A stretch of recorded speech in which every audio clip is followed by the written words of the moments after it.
life goes on for Bam Bam Bigelow. I mean, Bam Bam's lost before, you know. Quite honestly, I don't need a bodyguard. And I certainly don't need a bodyguard to cause the referee to turn his ankle and cost me the World Wrestling Federation Championship. And the number one reason WCW should be fair to Flair is, woo! Mr. Ric Flair will be allowed to re-enter the game and into the ring and pay whatever consequences he thinks that he's going to have to.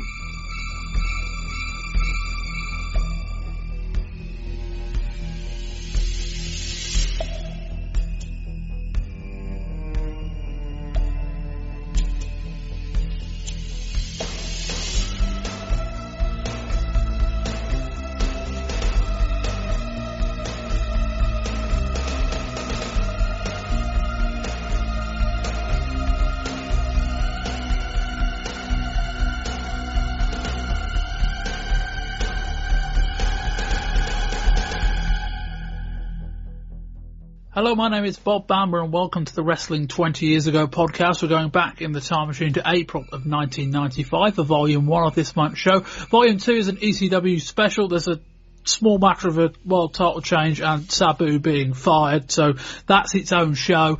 This is Volume 1. We've got WrestleMania and WWF stuff to cover first, and then the second half of this bit we're going to be doing WCW, including the return to the ring of Ric Flair. I'm being joined firstly by Del Muir. Del, good evening. Hi, Bob. And Chris Bradish. Good evening, Bob. Del, kick us off with the news. Yep, as you say, Bob, WrestleMania, WWF held their 11th instalment of the event on April the 2nd at the Hartford, Connecticut. It was Lawrence Taylor beating Bam Bam Bigelow in the main event that actually surpassed many expectations prior to the match itself. WWF title match saw Diesel retain against his former ally Shawn Michaels, but in somewhat contentious fashion as Michaels appeared to have the match won after hitting him with a super kick, but the referee was injured on the outside and never got in to make the count. Owen Hart's mystery partner going into his tag team title match turned out to be none other than a returning Yokozuna. The pair of them defeated the Smoking Guns and they are now your new WWF tag team champions. And elsewhere in the card, Bret Hart defeated Bob Backlund, Jeff Jarrett retained the Intercontinental title against Razor Ramon, and The Undertaker defeated the $1 Million Corporation's King Kong Bundy. Shawn Michaels turned babyface on the Raw that followed WrestleMania after being beaten down by his now former bodyguard, Sid.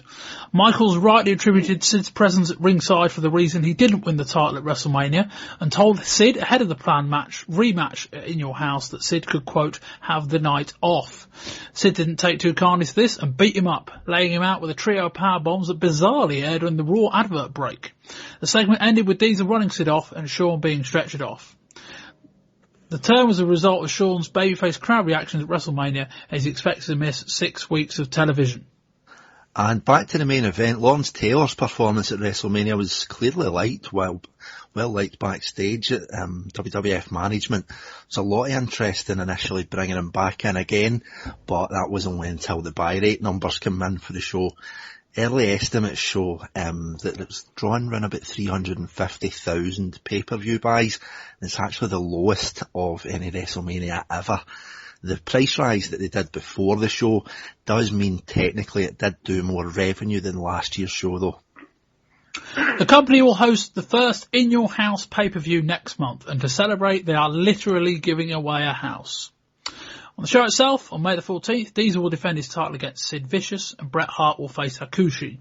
The company were also advertising Razor Ramon and the 1-2-3 Kid against Jeff Jarrett and the Roadie, but that may well not happen now because, Del? Well, the reason that the match is now unlikely to happen, at least its current form, is that the 1-2-3 Kid suffered a reported broken neck at TV tapings in Omaha. The quartet were doing a tag match. Razor threw Kid onto Roadie, and the Kid landed wrong. For his troubles, Kid then ate a DDT before being pinned. The first doctor he saw told him his career was over, but a second said he'll be out of action for at least 2 or 3 months. Bam Bam Bigelow and Diesel wrestled a very good television title match on the April 24th Monday Night Raw, which set an all-time record rating for the show and the biggest US TV audience since Ric Flair versus Hulk Hogan at the Clash of the Champions last August. Diesel retained his title in the match before Bam Bam turned babyface after being ejected by Ted DiBiase from the $1 Million Stable and being attacked by their newest recruit, Sid. The show did a 3.9 rating with about 2.28 million homes tuned in. And to finish with a few WWF notes pertaining to WrestleMania itself. Firstly, part of the reason that Yokozuna was given time off was apparently to quote-unquote lose weight. He returned at WrestleMania probably about 70 pounds heavier than he was before. The show was also full of technical issues right from the start of the show itself. There was also a segment effectively twice, as there was no audio feed the first time. People had ordered the show via Request TV, also apparently missed the final few minutes of the Bret Hart and Bob Backlund match. The company also allowed a swarm of photographers at ringside for the show, mainly to get shots of Lawrence Taylor in the main event, but they ended up blocking Shawn Michaels in his match, and the view at those at ringside for those in the few front rows was, I'd say, a little bit reserved at best. Yeah, they apparently the photographers got standing ovations when they crouched down from those in the front few rows. Couple of quick notes. Firstly, the WCW news will precede the WCW segments. I'll split those up. And also, as there was only an episode of Superstars, which was purely a preview show for WrestleMania. Firstly, there's no TV review for WrestleMania, and there's no promo before WrestleMania. So, Del, we're jumping straight into WrestleMania. Yep. And if you'd like to read the results, no worries. Straight in with the results, Bob. First up, we had the Allied Powers, which is the recent tag team of Lex Luger and the British Bulldog. They defeated the Blue Brothers, Jacob and Eli. They were with Uncle Zebekiah. Razor Ramon, with the 1-2-3 Kid, defeated Jeff Jarrett, and that was by disqualification. So Jeff Jarrett retained the Intercontinental title. And The Undertaker defeated King Kong Bundy. Owen Hart, as we said in the news, Yokozuna was his returning tag team partner. They are now the new tag team champions after defeating the Smoking Guns. Bret Hart defeated Bob Backlund in a submission match, or an I Quit match, and it was unveiled just at the start of the bell that Roddy Piper was the special guest referee for this match. WWF title, it was Diesel retaining against Shawn Michaels, and the main event saw Lawrence Taylor defeating Bam Bam Bigelow. Chris, what do you think of this show? Poor, to be honest. Given the build-up, I wasn't expecting a great deal anyway, but I did expect one or two matches to be a lot better than they were, especially Bob Backlund and Bret Hart. Definitely expecting that to deliver more than it did. I think, given that, for me, the main sort of bright spot of the whole card was Lawrence Taylor's performance. I think that says a lot about the whole sort of the whole card. Yokozuna returning was another bright spot, but overall I just thought it was, given that it was WrestleMania, I expected a hell of a lot more. For me, it just felt like another pay-per-view. It showed sort of the lack of star power that WWF currently has. They had to rely on a lot of celebrities to sort of get any sort of attraction for the card, and for me, everything just felt flat. It was very poor. Yeah, I think it was, and I'll come to you in a second, I think it was very telling in the opening video package that they kind of signposted the first 10 WrestleManias, and it was exclusively highlights of the celebrity involvement. Yeah. Now, admittedly, Hogan and Savage, who are like 1 and 1A in terms of the two most significant names in the WrestleMania era so far, those two guys are now in WCW, so you can sort of understand that they might not want to showcase them. But that was a bit weird. Del, what did you think? Unfortunately, I need to agree with Chris there, Bob. It was something that I don't think a lot of us were expecting too much of going in, but you always kind of hope that those are the kind of shows that are really going to over-deliver because you're going in with those low expectations. But as Chris said, LT performance and maybe a Yoko return aside, there really wasn't a lot in this. And I mean, it even at times felt during the show that they were kind of almost dragging out the time, and it was a bit of a struggle to try and fill that 3 hours, but it's definitely not one that I don't think they'll be remembering as one of the better WrestleManias. Blimey, this could be a fun show. Yeah, I am in agreement with both of you. This was a poor show. It was weird in the sense that I think the main event over-delivered. I think the title match, while some are overrating, I thought the title match was actually quite good.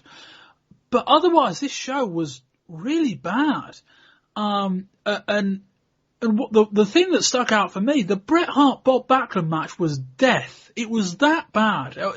Incredible how you can have a guy as talented as Bret Hart and a guy in Bob Backlund who is still capable of being involved in a WrestleMania level match. I don't doubt that.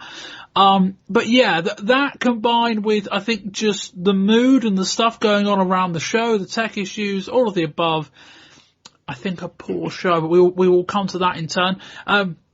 We start the show highlighting the video package I mentioned, the first 10 WrestleManias, focusing exclusively on the guest celebrities that appeared over the years. Vince McMahon opens the show with Jerry Lawler, and McMahon calls the show, quote, the standard of excellence in sports entertainment today. Yes, thank you, Vince. We open up with Lex Luger and the British Bulldog versus the Blue Brothers with Uncle Zebekiah. All four men start in the ring. Luger and Bulldog go for a double power slam and nearly crash into each other. Vince McMahon still hasn't worked out how to tell the two brothers apart, and he doesn't waste any time in telling us that at every available opportunity. Bulldog hits a stalling suplex. The Blues gain control, teaming up on Bulldog. One of them goes for a second rope elbow drop, but stalls and ultimately misses. Bulldog tags in Luger to a lukewarm tag. Luger hits the forearm, but the pin is broken up. Luger gets distracted by Uncle Zebekiah at ringside, and the twins do a switch so Luger cannot get the pinfall. Back in the corner, Bulldog hits a float over sunset flip and gets the 3 count. For some reason, the opening match we're in warrants a ton of pyro. Luger and Bulldog flex together in the ring, and Zebekiah reckons they pinned the wrong guy as he speaks to Jim Ross on the aisleway. Del, what do you think of this? Genuinely, the most interesting part of this match for me was watching them stand in what I would call the WCW corners, Bob. There really was nothing to this. I mean, the team of Luger and Bulldog makes a lot of sense with the full UK flag and US flag working together, but I mean, you've got Dutch Mantel there playing this role of Uncle Zebekiah. They could be doing a lot more with him, probably more in a backstage role. You've got Vince McMahon calling the show, and you've got Jim Ross just standing about in the aisleway, where I think just based on his WCW stuff, he could probably offer a lot more as well, but it just wasn't a promising start. As you said yourself, a lot of pyro there, whether that was to try and kind of detract for the lack of action in this, I don't know, but it really didn't work. It was really, really poor for a start to a show for me. Chris? Yeah, I agree. When Lex Luger and Bulldog sort of got put together, for me it just smacked of two guys that had nothing else to do going into WrestleMania. I think sort of towards the end of the match and after the match, I kind of saw where it worked a little bit. I mean, yeah, the crowd response was sort of lukewarm, but towards the end, I think they got into it a bit more. And I quite like the tag team of Lex Luger and British Bulldog, and I'd like to see them do a little bit more. But the match as a whole was very poor, and as an opener for WrestleMania, obviously you want a bit more than that. So yeah, very disappointing. If Luger and Bulldog cannot get on the rest of this show based on what happens in the rest of this show, I would be quite worried given the standard of what follows. But yeah, 3 for 3 on this. It was just nothing on it. It was a nothing match. It wasn't entertaining. It wasn't fun to watch. There was nothing to it. I think if we dedicate any more time to it, we're probably overdoing it. Anyway, we are backstage with NYPD Blues Nick Turturro. He is backstage with $1 Million Corporation, but some technical issues mean we can't hear them. So Lawler and McMahon have to kill some time while we get some wide shots of the arena in Connecticut. We move on to the WWF Intercontinental title match. Jeff Jarrett with the Roadie versus Razor Ramon with the 1-2-3 Kid.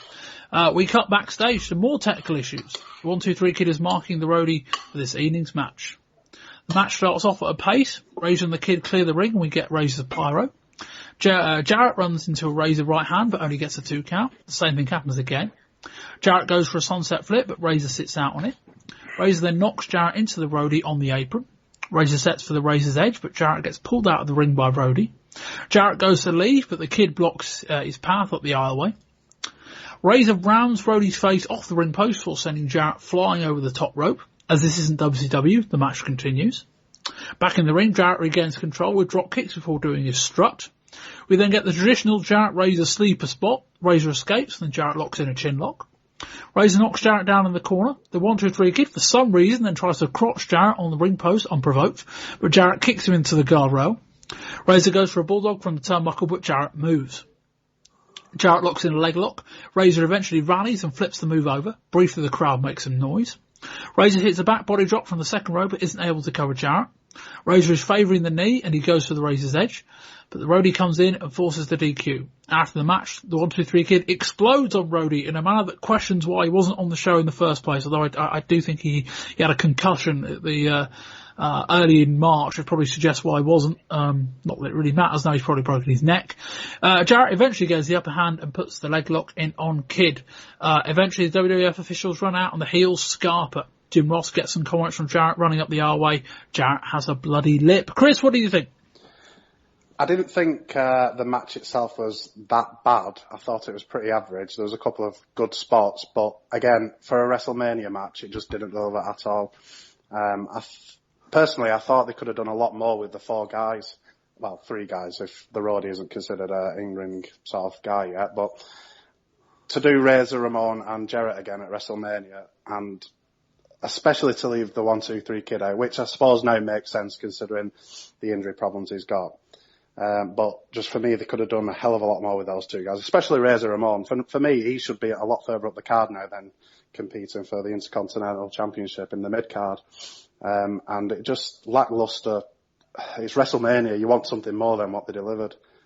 So yeah, it's just fit in with the sort of overall tone of the show so far, to be honest. Del.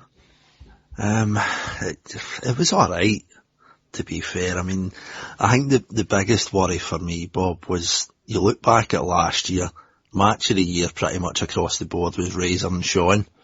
This year you've got Shawn going for the title and you've got Razor Ramon in a rematch for what was for the Royal Rumble against Jeff Jarrett for the belt. He wins it, but by disqualification, he's still leaving without a belt. As you said in the middle, there was things that just didn't make sense with why was the kid going to crotch Jarrett on the post when nothing was really meriting that kind of actions. Plus, even at the end, the roadie helps Jarrett get a bit of leverage on the figure 4. If the kid's seen that, then why didn't he get round to the other side of the ring and break it up? But then, if he didn't see it, then why does he say he did see it at the end when he does it to help Razor? I mean, it didn't really make a lot of sense. I mean, kids, what I would think is his street clothes when he was with that kind of kimono on almost made it a wee bit better, but just the lack of a story and just the disappointment again, it's not shaping up to be a good show, Bob. Yeah, this match at the Royal Rumble was better than what we got here. This was the 3rd best match on the show, which is probably telling you about what we kind of thought of this show and the standard of it. Yeah, it was okay. I think that's the best way to describe it. It wasn't particularly noteworthy. It could have been easily forgettable on a better show. As it was alright. The 1-2-3 kid bit at the end was good, and as I said, I did initially put in the notes, I wondered why I wasn't wrestling, because it probably would have made a lot more sense, but if he did have concussion issues, well, if he has concussion issues, I question why he's doing any activity at all, but I guess there is a difference. It was alright, but yeah, that was if you want to watch a Razor Ramon Jeff Jarrett match, watch their Royal Rumble match. As for Razor's spot, Dal, I mean, I think we're probably going to discuss this next month when we get round to our top end of the WWF roster discussion. We've got WCW this month. Yeah, I know what you mean. I think, long story short, given the number of very significant people that have turned face in the last month, Shawn Michaels will come to, Bam Bigelow will come to, I would think he will be turning heel quite soon, because I cannot imagine why he won't. Anyway, we're backstage with Nick Turturro, and we can hear him this time. And basically, Shawn and Sid appear, and Sid says Diesel is fearful. It wasn't worth going back for. We move on. King Kong Bundy with Ted DiBiase versus The Undertaker with Paul Bearer. Todd Bettengill introduces Carl Anderson and asks him about Lawrence Taylor's chances this evening. Vince McMahon mentions that The Undertaker has never been beaten at WrestleMania. Ted DiBiase then drops the urn. Undertaker does the old school, then needs multiple clotheslines to get Bundy off his feet. Bundy then knocks Taker over the top rope. He lands on his feet and takes the urn off DiBiase and gives it to Bearer. DiBiase calls for reinforcements and out comes Karma. He comes out, kicks Bearer, takes the urn off him and runs backstage. Jim Ross grabs a comment from him in the armway, who says he's going to smelt down the urn and put it around his neck. Bundy locks in a sleeper. Eventually, the Undertaker rallies, hits a body slam, then a clothesline, and that's enough for the win. Literally, that is all of my notes. Del, this was death. It was... I think you're struggling these days, Bob, to get a better character gimmick than The Undertaker. The entrance is something else. The stuff that he did, I just love Paul Bearer to bits. I think he's amazing with the facials that he pulls and just the way that the both of them are just so into their character, and even just the ridiculousness of how that urn should be with the superpowers, and it works, but they just keep lumbering him literally with these guys at WrestleMania, whether it's Gonzalez a couple of years ago, obviously last year he never made it, but then with Bundy this year, I mean, we just want to see him get a good match, and it just wasn't. I mean, I was never a great fan of Bundy, so I'm maybe clouding my own judgment with that, but as you say, it was just really lumbering, and I don't know, it just wasn't for me at all. Chris? Yeah, I agree. Terrible. You've got to think they can do better for The Undertaker. For me, it was the worst match on the card, given that the potential who Undertaker could potentially face. To give him King Kong Bundy, King Kong Bundy's never been great in the ring, but it was just, you knew instantly before the match it wasn't ever going to be a classic, but it was worse than what I was expecting. And for me, the finish was just, it's a body slam into a flying clothesline. It's like a clothesline finish, wasn't it? That was that, 3 count. It was terrible. Absolutely terrible. I mean, you don't expect him to deliver the Tombstone pile driver on him, but they've got, the finish for the LT Bam Bam Bigelow was better than this. And that was, from the second rope. You've got to think they can come up with something better than that. Just bad. I'd like to disagree on worst match of the night. I kind of feel we've got to disagree on something. I thought the Brett Backlund match was worse than this. Maybe because I had slightly higher expectations. Yeah, it's weird. They do seem to be determined to put Undertaker in the ring with guys that absolutely cannot wrestle. And I see people like Wade Keller saying, well, Undertaker's quite a good wrestler. I'm like, well, you know more than I do, Wade, but I've not seen it. And they're not really giving him the chance. But this was, at least it wasn't that long. That's all I'll say. At least it didn't last that long. You would have heard from my notes that was easily the shortest match review of the night. But yeah, just really bizarre. I mean, the stuff outside the ring, like, why does, like, if you're that worried about the urn, why bring it out to ringside if you're Ted DiBiase? I suppose they ended up solving that with Cameron running off with it, and he eventually smelts it down, as we'll find out on TV. But yeah, the match was terrible. The crowd, again, popped for Undertaker's entrance and then didn't really care about the match. Yeah, like if they've got something with Undertaker, they're not far away from losing it. I'd be inclined to try and pair him with someone a little bit better. Maybe if Razor Ramon needs an opponent. Sorry, Bob. I was going to suggest Razor Ramon. I don't see why they have to bring these monsters in just to face Taker when you've got someone like Razor Ramon, who between the pair of them could put on a great big man match.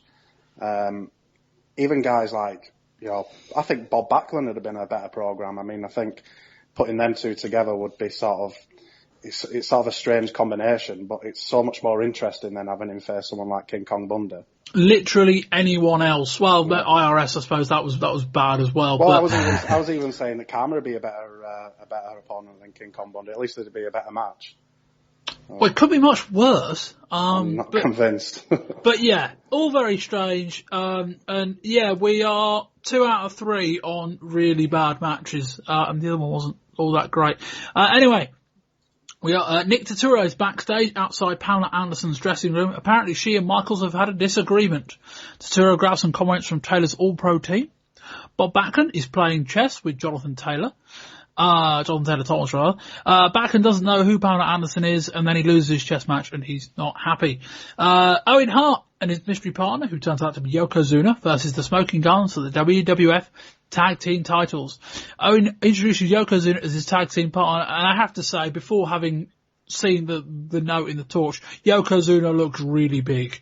See, when he came out, Bob, did you know, I actually think he'd actually ate either Mr. Fuji and or Jim Cornette. I was quite shocked when they came out at the back of him. I thought he'd just ate them.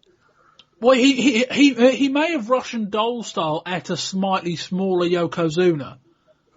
Well, that's also possible. But yeah, look really big. I like the beard. I'll give him that. But like even Vince McMahon says he's looking bigger now. I guess if the story is true and they sent him away to lose weight and he put on weight, I guess Vince McMahon might be in the business of making that known. But yeah, he looked really big. Anyway. Owen introduces him as his tag team partner. Yeah, we've done that. Owen slaps Billy as the match begins for going for a leapfrog and getting a slap in the mush himself. Yokozuna briefly gets some offense before Owen gets back in and gets on the losing end of offense from the Guns. Yokozuna gets in the ring, but gets double drop kicked to the outside, which wakes up the crowd. The Guns hit a back body drop neck breaker combination. Very impressive. After some more offense, Owen tags in Yokozuna and does a drop toe hold. Yokozuna drops the leg. The crowd is all over Yoko's offense. I've got it in my notes. Yokozuna locks in a sleeper before signaling Owen to go to the top rope. Owen hits a drop kick, but Billy ducks and Yokozuna eats it. Bart comes in to the ring and slams Yokozuna's head into the mat. Yoko rallies and sets up Billy for the bonsai drop. He hits it, but Bart breaks it up. Yokozuna sends him over the top rope, tags in Owen, who feints to do the sharpshooter, but then just pins Billy anyway, and wins the tag titles. Del, what do you think? I'm kind of split in this one, to be honest, Bob. It's definitely the match of the night so far, which isn't maybe saying much, but Yokozuna being back, I think is great. He does look worryingly big, though. He's capable of putting on some good matches. Kind of on the size of him, he shouldn't be able to do half the stuff he does. He has got a presence, so he's got that name value, former champion. I think him teaming with Owen is different, but it could be good. But as I say, it's just seeing the size of him kind of worries me more than anything else. I mean, how long have we got left of this guy when he's getting in this kind of shape? I mean, even when he was getting some of the offense in, he would run the ropes a couple of times, and then you would just see him perched at the side of the ring, leaning on the ropes almost to catch his breath. And even when he was going at it in the ring, you would very rarely see him move through the middle. You could pretty much just have him on a spinning pivot in the middle of the ring, and you wouldn't look out of place. Owen getting the belt, again, I'm always happy with him. I'm a great fan of Owen Hart. He has been there before in that kind of tag team scene. It didn't really push him onto what we thought it did at the time. We'll need to see where it goes, but having Cornette as a mouthpiece is always a good thing, especially when it's Owen and Yoko, when they're not really known for their kind of verbal skills. But as long as they call them Yoko Ono, I'll be happy. Yeah, no, a good 8 out of 10 for that joke, Dal. I'll give you that. That's probably in the top 3 things that happened in the WrestleMania review so far. Chris, what do you think? I'm wondering, given whether they expected him to lose weight, maybe the reason he's been put in a tag team with Owen is because he's not lost the weight, and sort of they're using Owen to cover any sort of limitations he's got. Maybe it's worth saying he didn't. Dal, your description of Yokozuna, while accurate, wasn't really any different to Yokozuna 6 months ago. That's true. He wasn't exactly athletic back then. I mean, I suppose he did have those, but go on, Chris, carry on. I mean, yeah, it's true, but maybe they felt that even back then he had limitations because of his weight, and maybe they thought that they could get more out of him if he was fitter. Coming back in and he's not lost the weight, maybe they just thought there's not much more we can do with him as a main event guy. As for the match itself, I quite enjoyed it. Again, same as Dal, I'm a massive Owen Hart fan, so anything he does, I enjoy, usually. I love the ending. I love the finish with him sort of taking credit for the Yokozuna. It was a leg drop, wasn't it? And he just... drop, yeah. Yeah, then rather than sort of doing anything himself, he just pinned him, didn't he? I thought that was great. I think the tag team has great potential. I'd like to see him work with sort of, mentioned Lex Luger and Bulldog earlier. I'd like to see them two enter a program. And yeah, I think it was a good match. Again, considering it's WrestleMania, you'd expect a hell of a lot more, but to say this is one of the better matches doesn't say a great deal about the card, does it? Yeah, I revised my comments earlier slightly. I think this was probably the third best match on the card. It was certainly probably more noteworthy and more entertaining than Razor and Jarrett. Yeah, I mean, I'm a massive Yokozuna fan. I thought he was really good in this match. The crowd were all over him at times, and particularly as they hadn't really been into anything up to this point. That includes, Luger and Bulldog got their, usual pops. They're always going to be in there to a point. Undertaker got a big pop, but Yokozuna actually got reactions while he was in the ring, which was significant. The match was quite good. The finish was good. Yeah, not bad. This is the first match so far that has overachieved. I will say that. This match was probably better than mystery partner notwithstanding, I would have expected going into the show.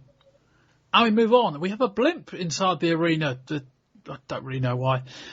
We have a Bam Bam Bigelow interview. We see clips from the pre-WrestleMania workout where the two came to blows. Bam Bam says LT doesn't have a chance. He's a flash in the pan. We have an I Quit match. Bret Hart versus Bob Backlund with special guest referee Roddy Piper. The crowd popped big for him, as they do for Bret as well. Piper has a wide microphone, which is going to make asking either man if they quit quite awkward. Bret dominates the early goings, locks in a figure four. Piper asking the question actually comes across as quite comedic. Bret works on Backlund's leg. Piper even asks Bret if he wants to quit, despite the fact Bret's on offense. Backlund looks for the chicken wing, just to tease the crowd as they get excited. Backlund then sets about working Bret's arm. Hart slams Backlund, then drops the elbow from the top. Bret goes for the sharpshooter, but Backlund rolls to the ropes. Bret charges Backlund in the corner, but Backlund moves. Bret hits his shoulder hard into the ring post. The crowd liven up in anticipation for the chicken wing. He sets it up, but cannot get Bret off his feet. Bret flips him out of it and locks in a chicken wing of his own. Backlund groans, and Piper sees that as enough evidence to say that Backlund quit, and Bret wins the match. Chris, what do you think? Yeah, not good at all. I did expect more of the two, but for me, the I Quit stipulation just ruined the whole thing. I'm not a fan of it anyway, but it just let them have it. After the submission, it was a submission match at Survivor Series, wasn't it? Yeah. Or throw in a towel or whatever. Close enough. Yeah. After that, I figured if they're going to have a rematch so Bret can have his win back, then just give him a normal match. Maybe make Roddy Piper the special guest referee. But the whole I Quit stipulation just ruined it for me. I mean, yeah, it was comedic, and that was probably the best part about it was Piper's involvement in it. But I don't think that was the idea. No, not at all. But that's the way it came across. I don't think they brought him in for the comedic value, but I mean, that's the only enjoyment I got out of it, to be honest. And I hated Bret Hart using the chicken wing on him as well. The whole thing was just terrible, to be honest. I just think that both wrestlers had much better value on the card than facing each other. I don't see why they couldn't have maybe had Bret go up against. I mean, I personally would have loved someone like, we mentioned Razor Ramon earlier, and how he could have had a better match on the card. Bret Hart v Razor Ramon. The match, was it Royal Rumble 93 or 94? For the title? Wasn't 94. I think it was 93. 93, yeah. Yeah. I'd love a rematch of that. I thought that was an excellent match, and I think, given that they're both babyfaces, it might not have been possible, but just to have Bret Hart v Backlund again after Survivor Series, Survivor Series wasn't brilliant anyway. For me, it was just not the best of ideas, and the match itself didn't deliver at all. Go. I don't know whether it's my expectations were a bit reviewed, Bob, but back to November when we seen Backlund at the Survivor Series, I thought we'd get a lot better, and I was really, really disappointed with that. I think coming into this one, you knew that Backlund's the age he is, you knew it was going to be a submission match, so there's going to be a lot of rest holds, a lot of stop-starts. Piper was, contrary to Chris, it just really annoyed me for some reason. It got so annoying so quick. But even with it being as slow as it was, it wasn't as bad as what I was expecting it to be. I actually quite enjoyed it. There was a couple of bits when the pace quickened up a wee bit. They looked as if they'd planned it out pretty well. The reversal into the chicken wing, I did like it. It almost kind of, I don't know whether this is just me being me and overlooking things as usual, but I think it made quite a lot of sense when you look back to November again when Bret get beat with that. Well, kind of get beat with that move, and I've obviously been in it for as long. He can see the effects that move had. So it's almost as if, right, I couldn't beat you the last time, and it was because of this move. I'm going to use this move in you, and then I'll get the win. And he did. The only thing that annoyed me was just the ending. It was just weird when it's like the point of having a microphone is so you can hear them say, "I quit." If they don't want either Bret or Backlund to say those words, don't book the match. But then even when he gets back up the aisle, and he's just as funny as usual, Bob Backlund, but when he's there with Jim Ross, and Jim Ross says, "I never thought I'd hear you say I quit," then he never said I didn't. He never said I did. It's just really strange ending. I mean, for just almost spoiled the match. I think it was kind of over-delivering for what I was expecting. In the end, just kind of ruined it for me. Oh, so bizarre, this match. So strange. I mean, yeah, to quickly recap the Survivor Series thing, these two in a throw in the towel match, effectively a submission match. That match was good, but I think we all agreed reviewing the show that the match was let down by the submission stipulation because it denied both guys the opportunity to have quite a good match. So they kind of took that and made it a lot worse. The I Quit stipulation didn't help at all. It was all submission stuff again, without any of the drama. We had Roddy Piper, one with like the wide microphone, which made things a bit weird, and two, like him asking, like, "Do you quit, Brett? Do you quit, Bob?" Like every what do you say? thing. What do you say? That kind of thing. What do you say? Over and over again. And then we end up with Backlund grunting into the microphone and Piper, for no reason at all, saying, "Right, that's it, end the match." This is a 0 out of 10 match. I cannot give it any praise because it was just dire. The entire setup, the entire way it's put together, the work wasn't good, and you don't often say that about a Bret match, but it just wasn't. And then Piper came in and just killed it. I mean, it was horrendous. And yeah, like this was worse than Undertaker and Bundy. It was longer, and Bret and Backlund can, and I believe are capable of so much more. I'm not even sure that's true of Undertaker and Bundy as a combination. Chris, any more to add? I know you were chanting while Dale was speaking. Well, I mean, I'd say it says something when the Backlund promo beforehand, before the previous match. I'd say that was more enjoyable than the whole of that match. So I think that just sums up the whole match, to be honest. Yeah. Jim Ross grabs Backlund as he's walking up the aisle. Backlund says he saw the light. Whatever that means. Nick Turturro says that he scoured the building and Pamela Anderson has left. We're having more audio difficulties. Todd Pettingill needs a second mic to interview Diesel. Diesel cuts an awkward promo.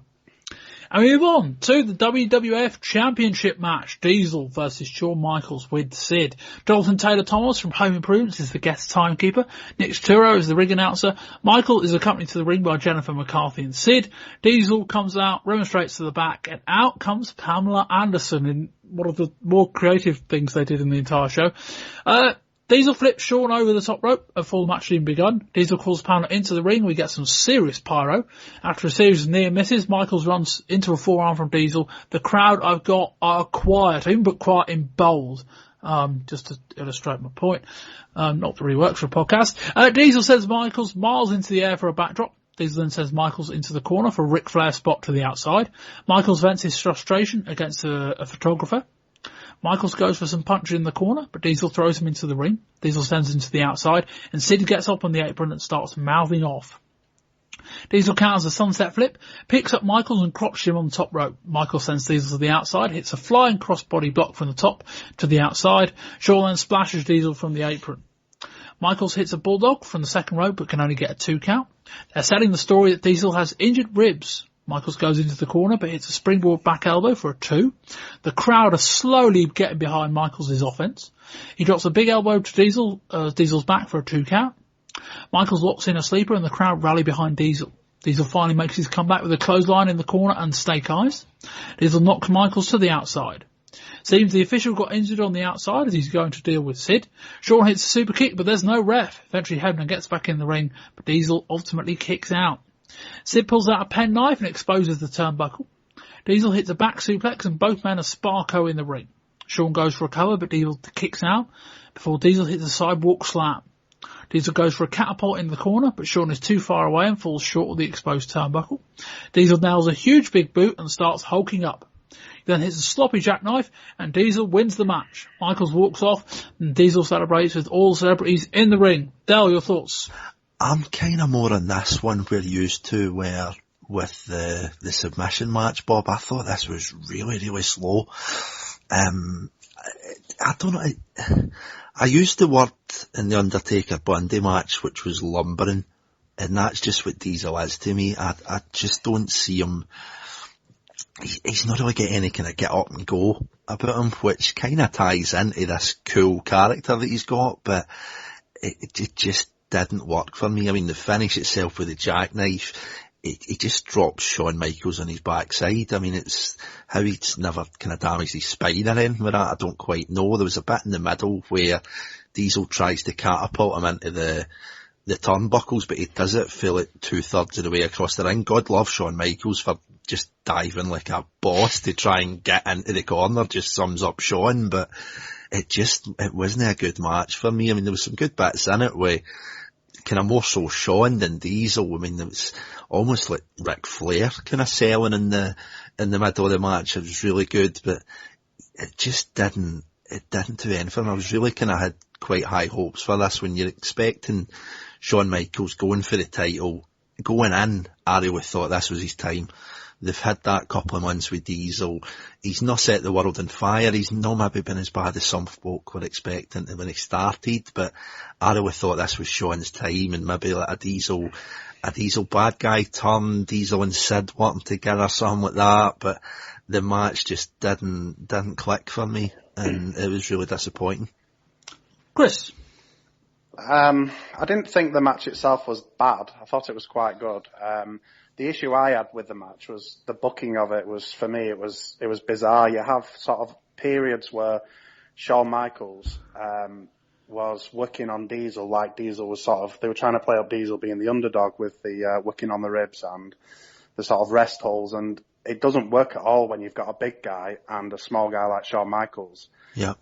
With Shawn playing the heel and the big guy playing the babyface. I don't get how that works when, it should be, for me, it's the other way around.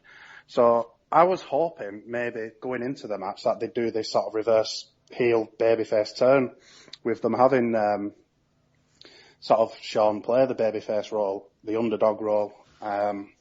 It never panned out that way, and it just was an overall... Shawn's style and all, Chris. He wrestles like a babyface. Exactly, so that's why for me it was... I mean, I had this concern going into it, it was obvious they were building to this program right from when Diesel won the championship, but it didn't work, and again, the finish, as Del mentioned, I thought it was a powerbomb sort of leading into a sort of a flip where Michaels was going to land on his feet and hit him with a super kick or something.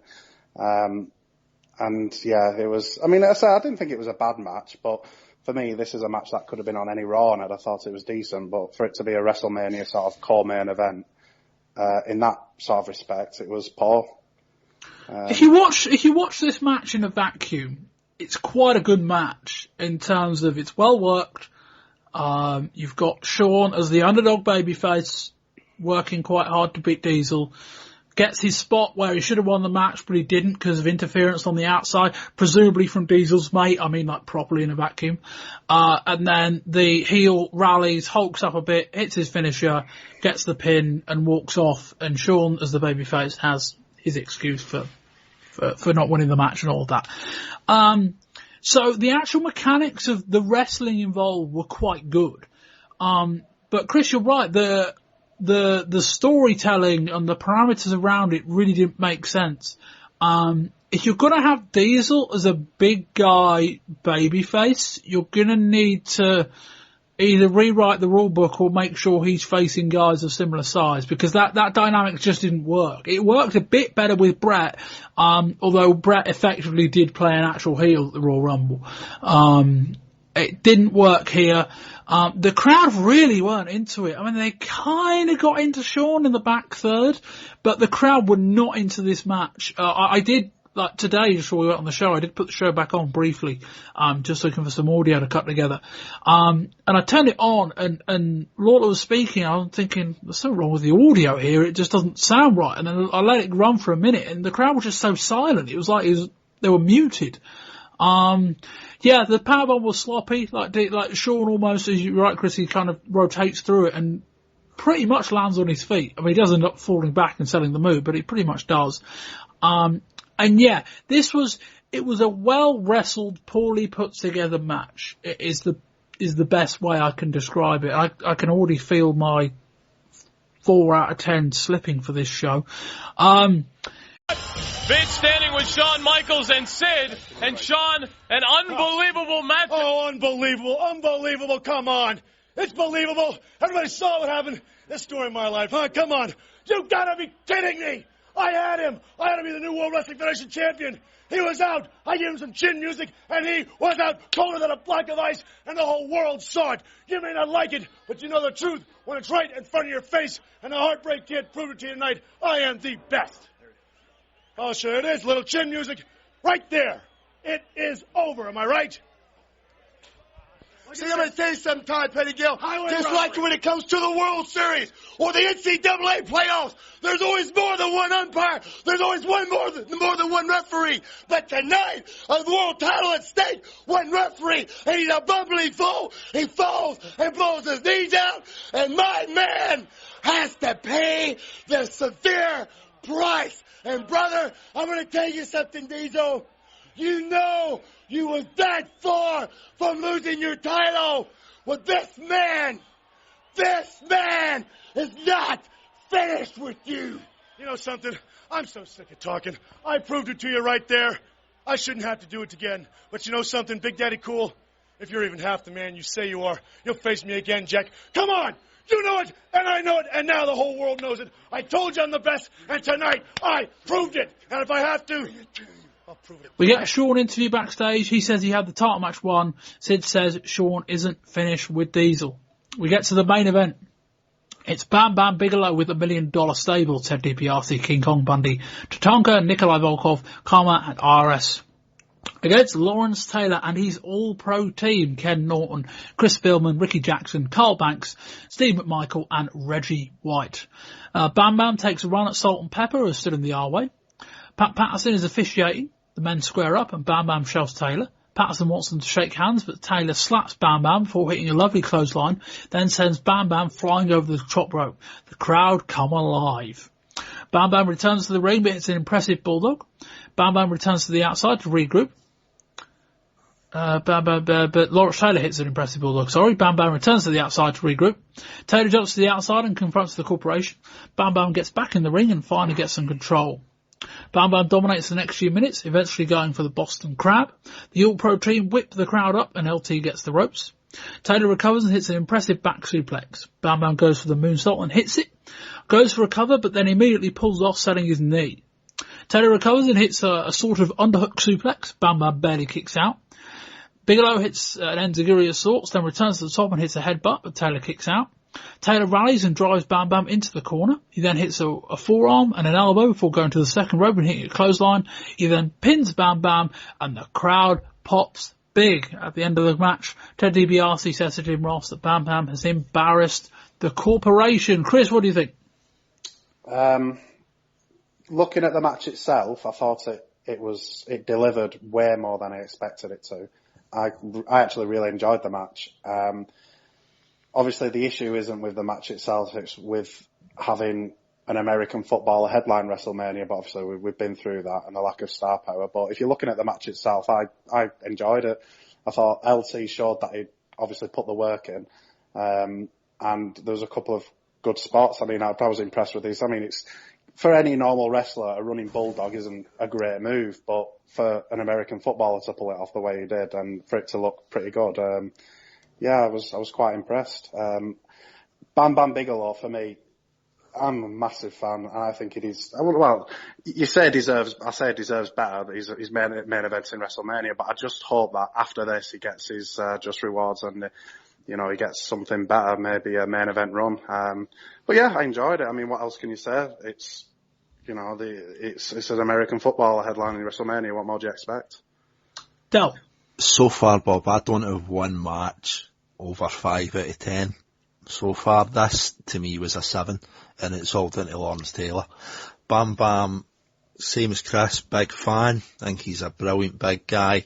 The promo stuff and the lead up to this kind of feud and match over, 3 months now for the Royal Rumble, just about. He's done brilliant. The interview stuff, the suspension stuff, building the match. I think he's been an absolute professional. I just think Lawrence Taylor was just an absolute superstar. There are a lot of people come into this business where you can tell they're just there for a payday, or they just want to sell their new TV show. We've seen it with Chuck Norris when he was the Texas Ranger. He sold his program and disappeared.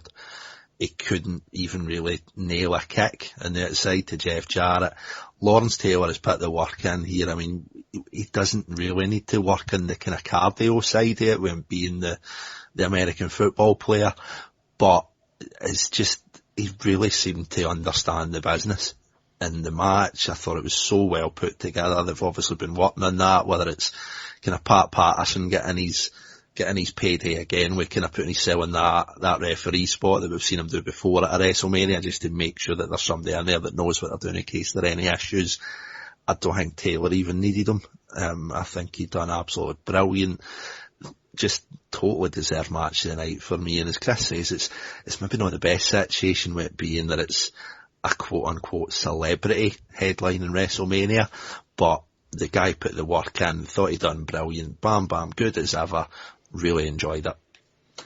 If we go back to the aforementioned vacuum from the previous match, this was a poor wrestling match in terms of Lawrence Taylor hits a few quite nice looking moves, and in the middle, Bam Bam Bigelow does a lot of very ineffective submission based offense, which for a guy his size doesn't really compute.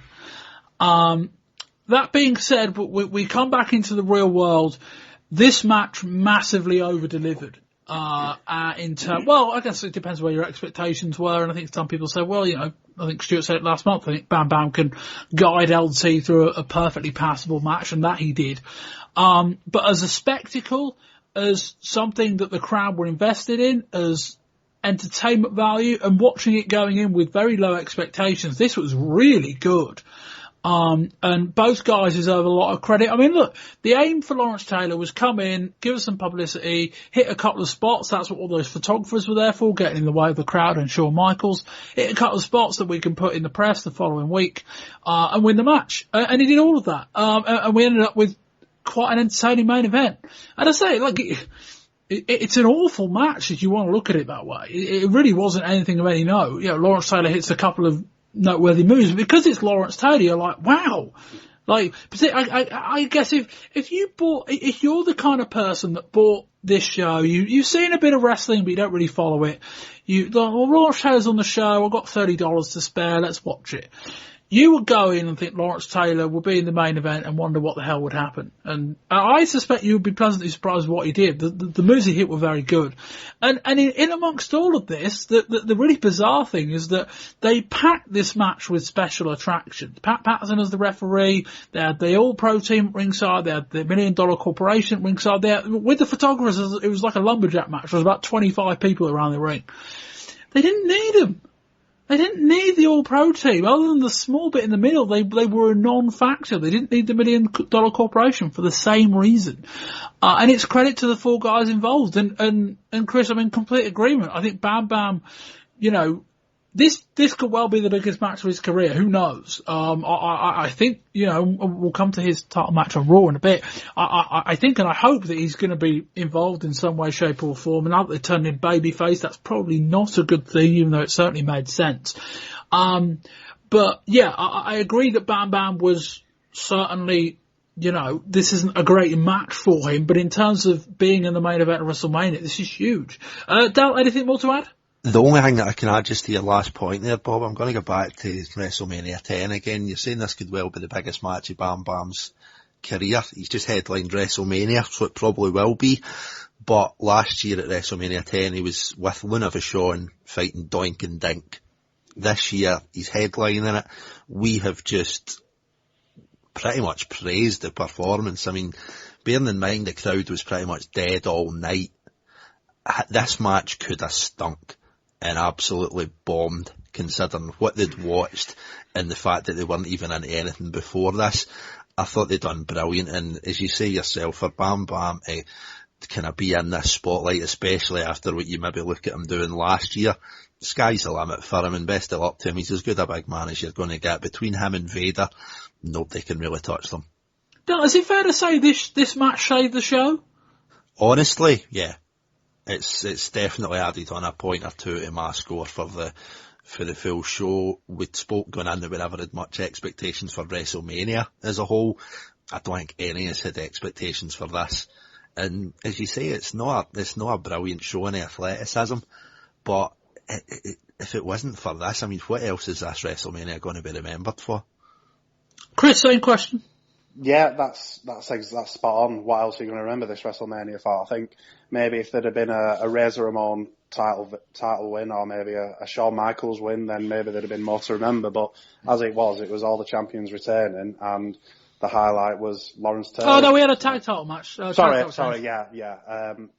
We had the tag teams, but for me, that I kind of saw that coming, and yeah, if you'd have thrown in a Razor Ramon and a Shawn Michaels, or just even a Shawn Michaels win, I mean, there'd have been more highlights, as it were.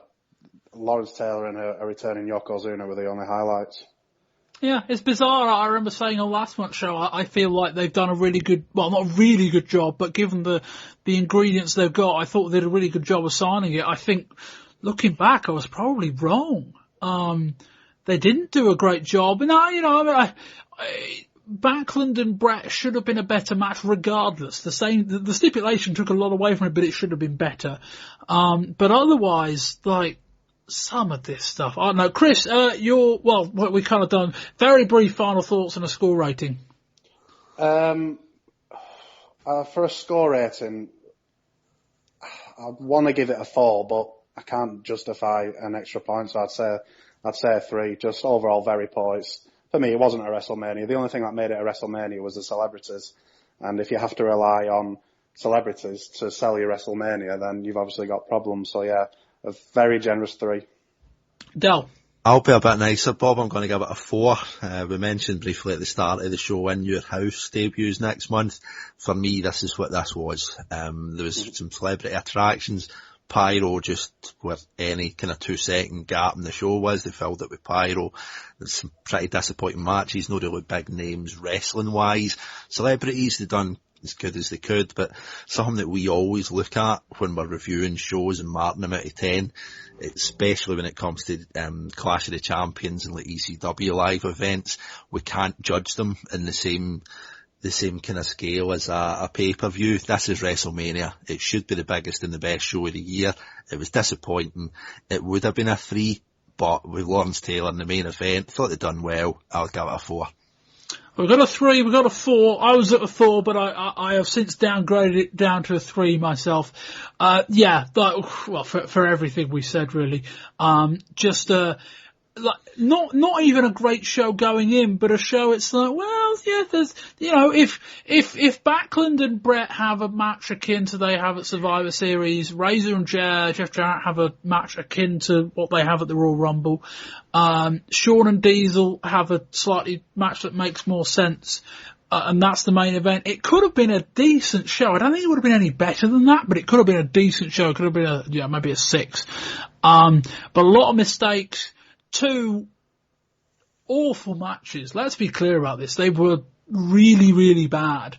If it not been for the main event, who knows? Who knows where this show would have been? I bear not think.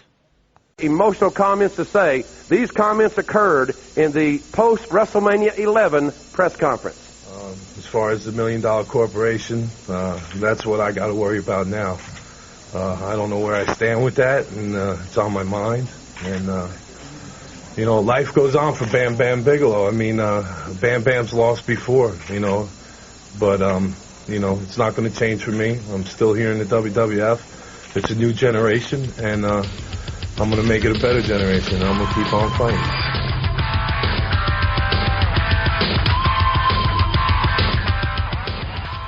WWF Superstars on April 1st was a WrestleMania preview show, with Mania running the following evening. They had a very good Lawrence Taylor Bam Bam Bigelow video package, along with previewing the other big matches on the show. On to April 3rd for Monday Night Raw. The opening match was Bob Holly against Hakushi. The new tag team champions Owen Hart and Yokozuna came to ringside. The 1-2-3 Kid came out to even the score, but after scaring off Owen, he ate a big kick from Yokozuna. Hakushi won the match thanks to interference from Yokozuna. We hear from the post-WrestleMania press conference Bam Bam Bigelow is audibly upset, says his main concern is the $1 Million Corporation right now. Diesel says that if it wasn't for Sid, Diesel would probably be standing there as a challenger, not as a champion. Diesel says that Shawn will get his rematch, but warns him that his bodyguard Sid is not his friend, he's in it for himself. Alundra Blaze defeated Bull Nakano to regain the WWF Women's Championship in an excellent television match. Blaze won with a suplex bridge pin. After the match, Blaze was attacked and laid out by an unidentified woman. The WWF are giving away a house as part of the first In Your House shows.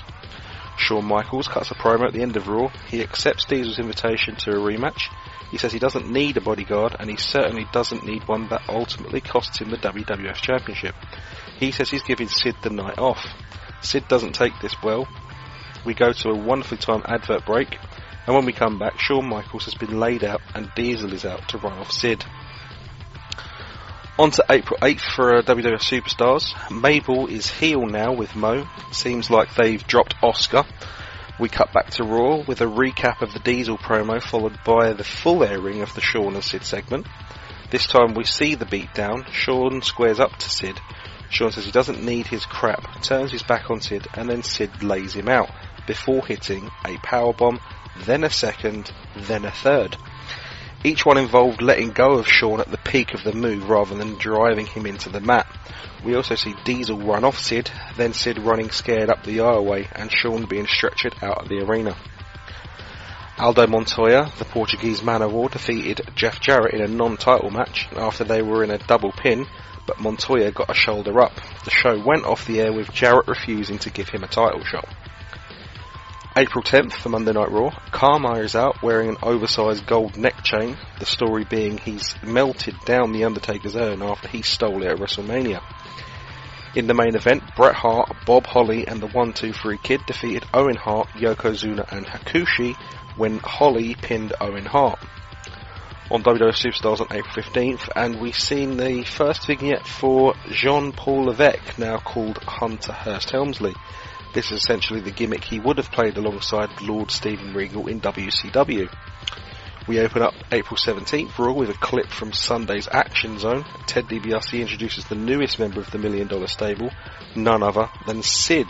It's announced that next week on Raw, Bam Bam will be facing Diesel for the WWF Championship.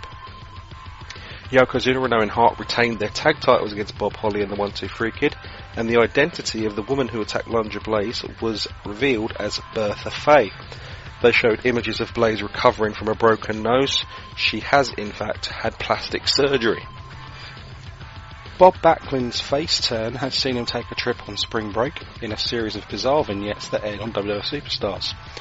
During an Intercontinental title match between Jeff Jarrett and Aldo Montoya, Razor Ramon charges out and runs off Rhodey. Jarrett retains the title with a figure 4 leg lock. On to the 24th for Raw, Bam Bam Bigelow, sporting an unexplained black eye, lost a match for the WWF title against Diesel. In what was a very good match for TV standards, Tatanka ended up tripping Bam Bam as he bounced off the ropes. Diesel then set up Bam Bam for the powerbomb and got the win. After the match, DiBiase grabbed the microphone and said that Bam Bam has embarrassed him after defeats at the Royal Rumble, WrestleMania and Here Tonight. DiBiase fires Bam Bam before slapping him. Tatanka attacks Bigelow, but as he rallies and chucks Tatanka over the rope, Bam Bam says he can't be fired because he quit. IRS and Sid come out and attack him. Sid hits him with a powerbomb. Diesel comes back out and cleans house. The final show month sees us move on to Superstars on the 29th of April. Sid squashes Aldo Montoya and Bob Backlund is college students at spring break to educate the youth of America. Bertha Faye and Hunter Hearst Helmsley will debut on Superstars next week. Bret Hart ends the month by saying he will confront Jerry Lawler next week. It's the day after WrestleMania. Waist is looking pretty good, but no WWF Championship bout. How do you feel? My back is screaming. I am sore from head to toe, and to be perfectly honest, I feel like I've been run over by a steamroller. Maybe that would be a diesel-powered steamroller. Yuckity yuck, McMannequin. Look, Big Daddy Cool, you were not the only one that had trouble forgetting about our friendship during that match last night. I also had trouble focusing. But you know something? As a WWF competitor, as an athlete, I know that there is nothing, and I mean nothing, more important than the World Wrestling Federation Championship, which you hold, Big Daddy. So therefore, since we're such good friends, I graciously accept your invitation to a rematch. All right? And when I win, and rest assured, I will win. Big Daddy, I'll return the favor. All right, but what about Sid, the comments made by Diesel? Look, as far as Sid is concerned, I can live my life just fine without a bodyguard, thank you. I got here because of the Heartbreak Kid. Quite honestly, I don't need a bodyguard. And I certainly don't need a bodyguard to cause the referee to turn his ankle and cost me the World Wrestling Federation Championship. So, as far as the rematch is concerned, Big Sid, I'm going to do you a favor, big man. In this rematch, I'm giving you the night off. And thank you to Colin for the TV review. Not a huge amount to discuss, although to say the women's match between Alundra Blaze and Bull Nakano that aired on the Raw that followed WrestleMania was actually very good and probably would have added at least a point to WrestleMania had it have aired in its same state. Obviously the night before, had they had the same kind of match. But we will focus our attention, we're going to discuss a couple of WWF rated things in a minute, but we will focus our attention on the title match that aired on April the 24th. Bam Bam Bigelow against Diesel. Quite what Bam Bam losing in the main event, granting him a title match, I don't know, but we've been there before with WWF granting random Raw title matches. Del, what do you think of this match? Without a word of a lie, Bob, it's my favourite Diesel single match, that tag match for last year, the Action Zone one with Razor, Shawn and Kid with Diesel was impeccable, but as a singles match, it's honestly my favourite Diesel match today. I'm not a great fan of his. I would have thought, Bret Hart aside, I would have thought Shawn Michaels would probably have brought out more in him than pretty much anybody else in that roster, which, as we know, isn't the thickest at the minute. But I just thought it was really, really good. I mean, I couldn't quite get away with the record ratings that will come on. I was thinking it was maybe, if you maybe get that, say, the week after a WrestleMania, when people's maybe just tuning in to see what happened at WrestleMania, see where they're going now, I could have believed that. I don't really know where the rating came from, but it was just a really solid match. I mean, there was nothing really that I would say particularly stood out about it, but just for a Diesel match, I just thought it was really good, and it just shows that kind of progression with Bam Bam that we were talking about just at the end of the WrestleMania review as well. If he's getting these chances, albeit on a Raw, they've not held it back for the In Your House debut or anything, but it's never a bad thing to be getting a title shot with the champion, and it was just a really, really good match. No, I mean, I think regarding the review, the rating, I get the sense that, one, perhaps it was just a case of, oh, that's the guy who faced Lawrence Taylor at WrestleMania, he's on free TV, I'm going to watch. And secondly, it was the WWF title match, and they don't happen all that often on TV. Yeah. I think they're actually, well, there's a Jeff Jarrett one a couple of months ago, I suppose, but they're not that frequent. So yeah, but I know what you mean. It didn't really stand out or something that necessarily would have been a big draw. Chris, what do you think?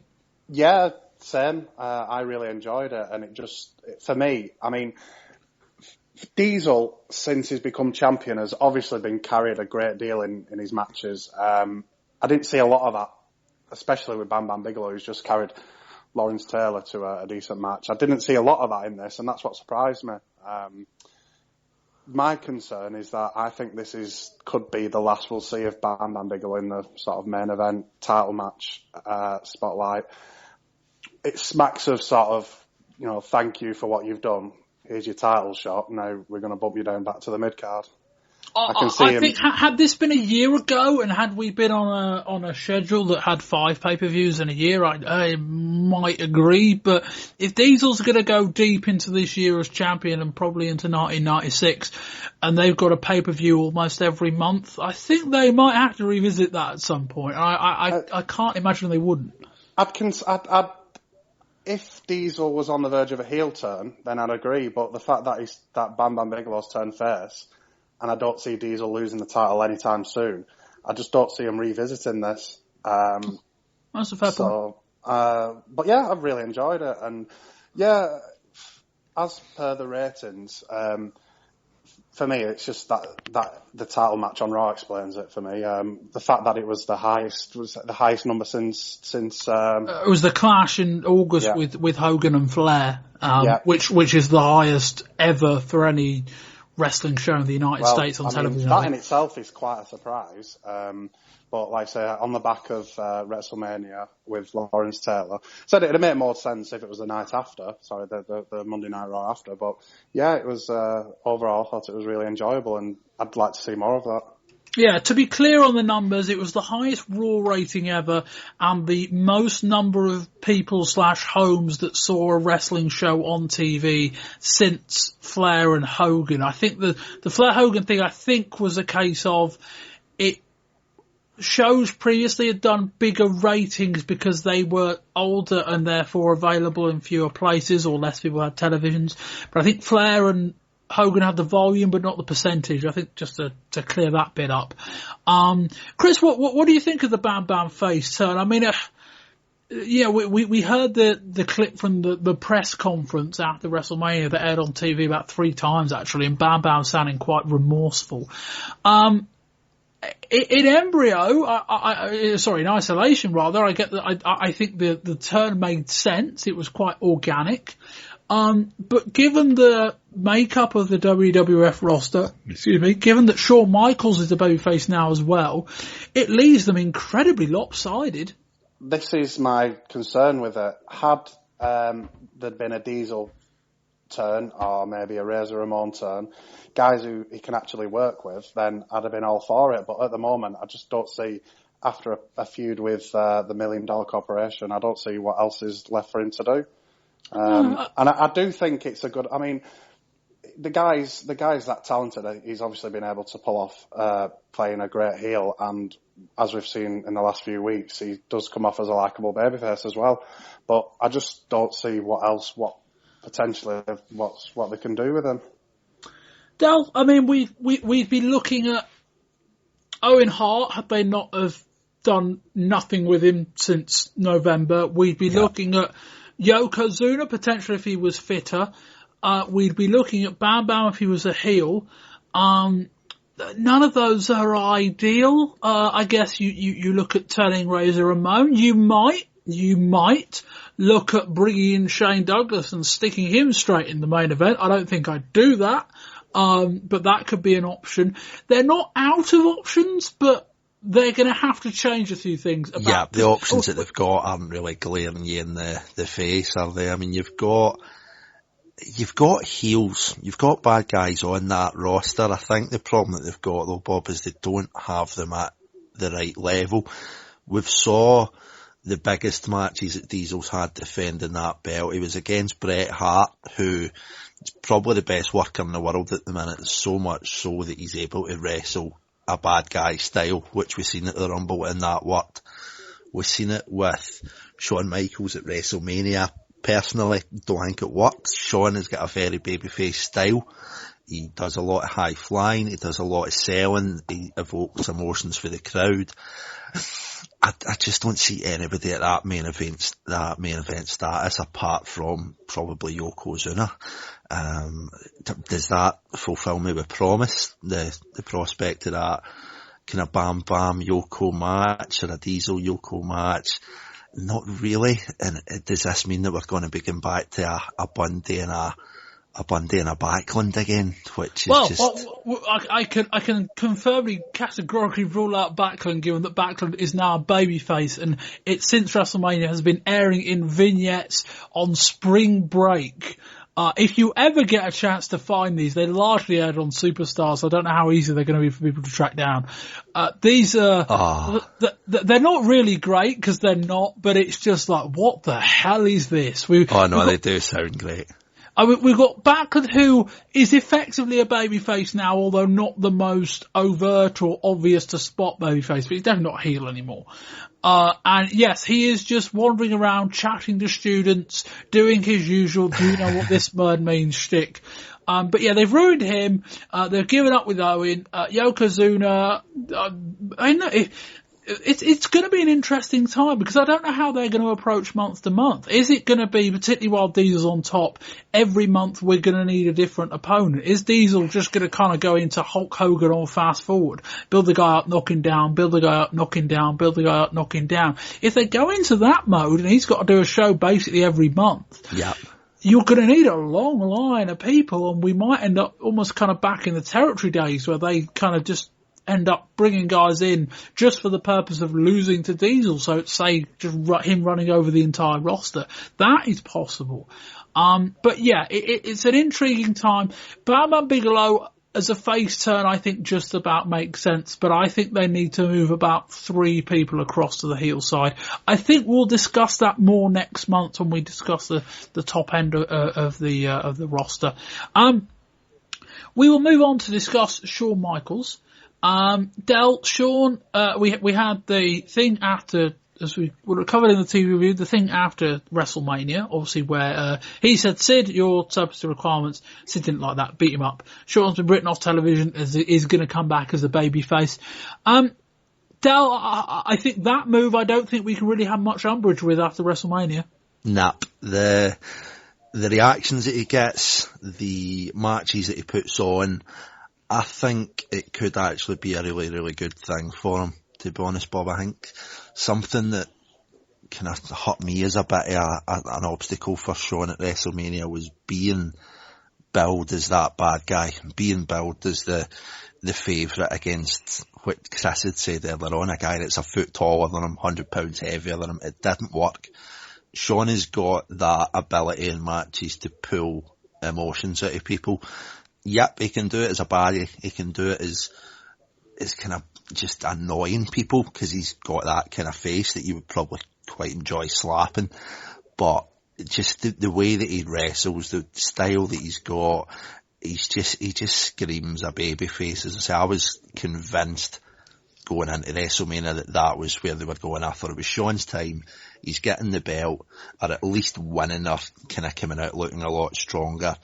And then maybe turning Diesel or Diesel siding with Sid, something along those lines, which they kind of seem to have done in the aftermath more than anything else.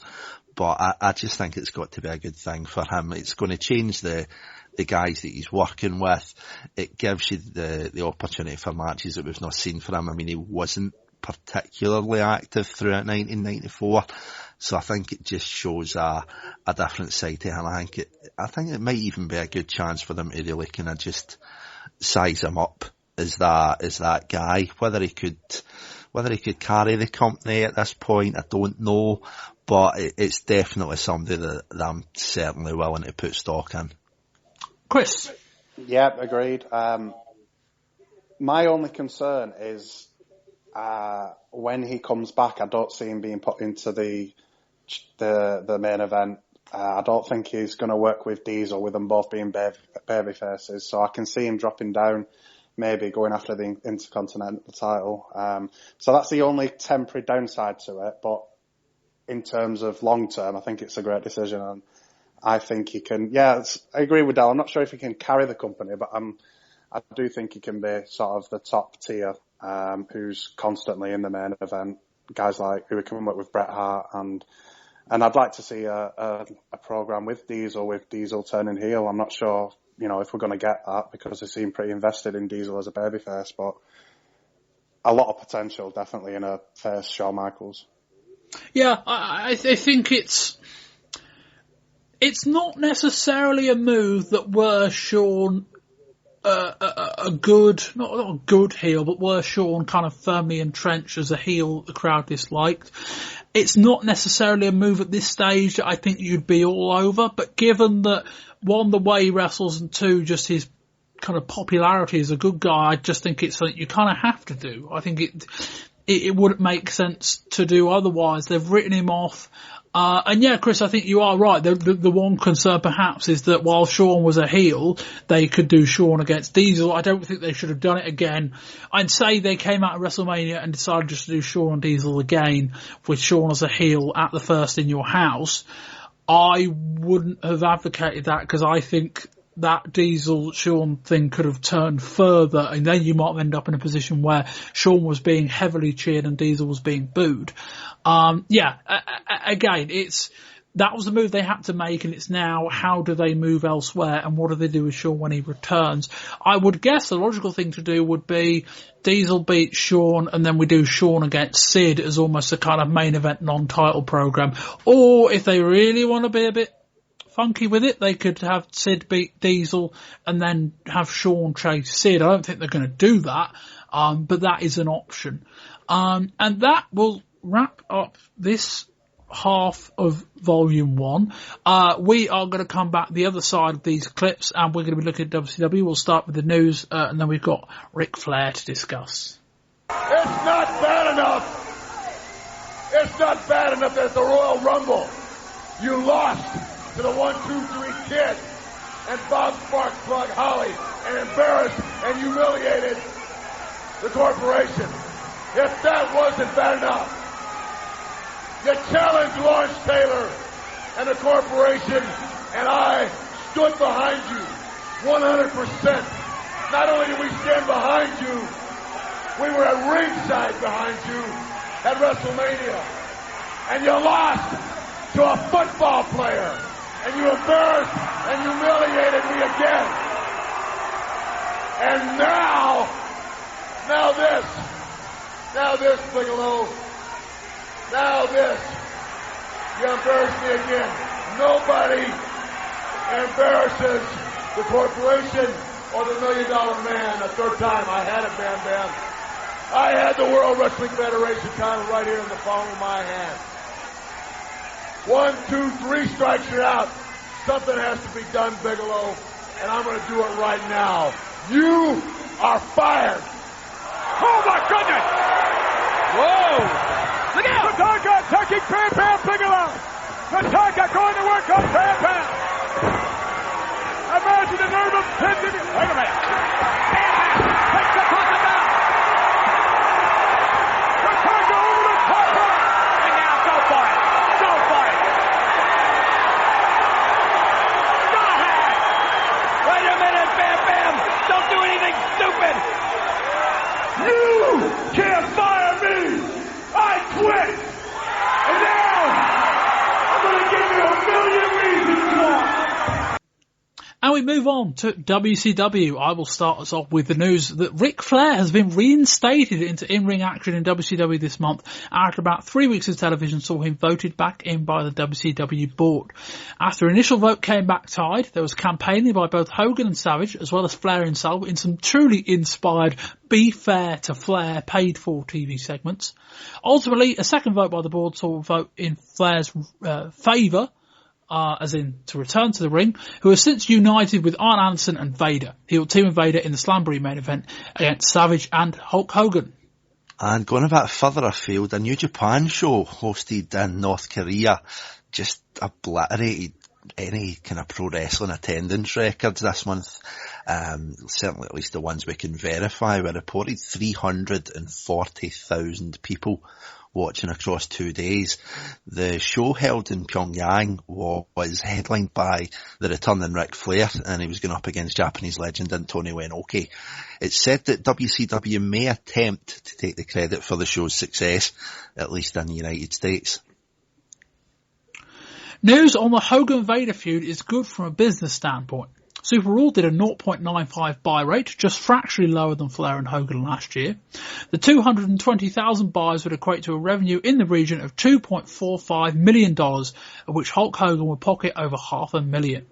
WCW Uncensored in March did a 0.96 buy rate, and with the increase in price, it would mean it was the biggest revenue turner for WCW ever. The $2.84 million gross sees Hulk Hogan pocket about $725,000. There will be one more Hogan-Vader match, in theory, in July. And talking of the payouts to Hulk Hogan, the company, WCW, went through some further cost-cutting measures this month, included the departures of Jim Barnett, Don Sandifer and Bob Due. Eric Bischoff is under pressure to cut these costs further, and while no more in-ring departures have happened yet, names like The Butcher, Steve Austin and Brian Pillman have all been rumoured. And finally in WCW, some miscellaneous news. The Steiners have reached an agreement to participate on 3 upcoming WCW pay-per-views. Their debut slated for the Great American Bash in June. And as you will hear in Volume 2, after Sabu was fired by ECW, he is now in talks with WCW. They want to bring him as a cruiserweight, but it's understood that he doesn't want to be defined as a small guy.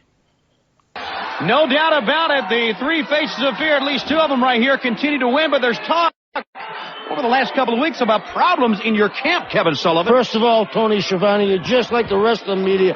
There's no prop. Well, looks like a problem here to me. What's going on here? Look, I got something to say to Butcher.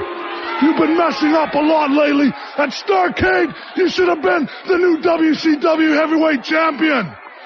Clash of Champions, you and Kevin had Hogan and Savage beat. You messed up. Last week, you messed up my match.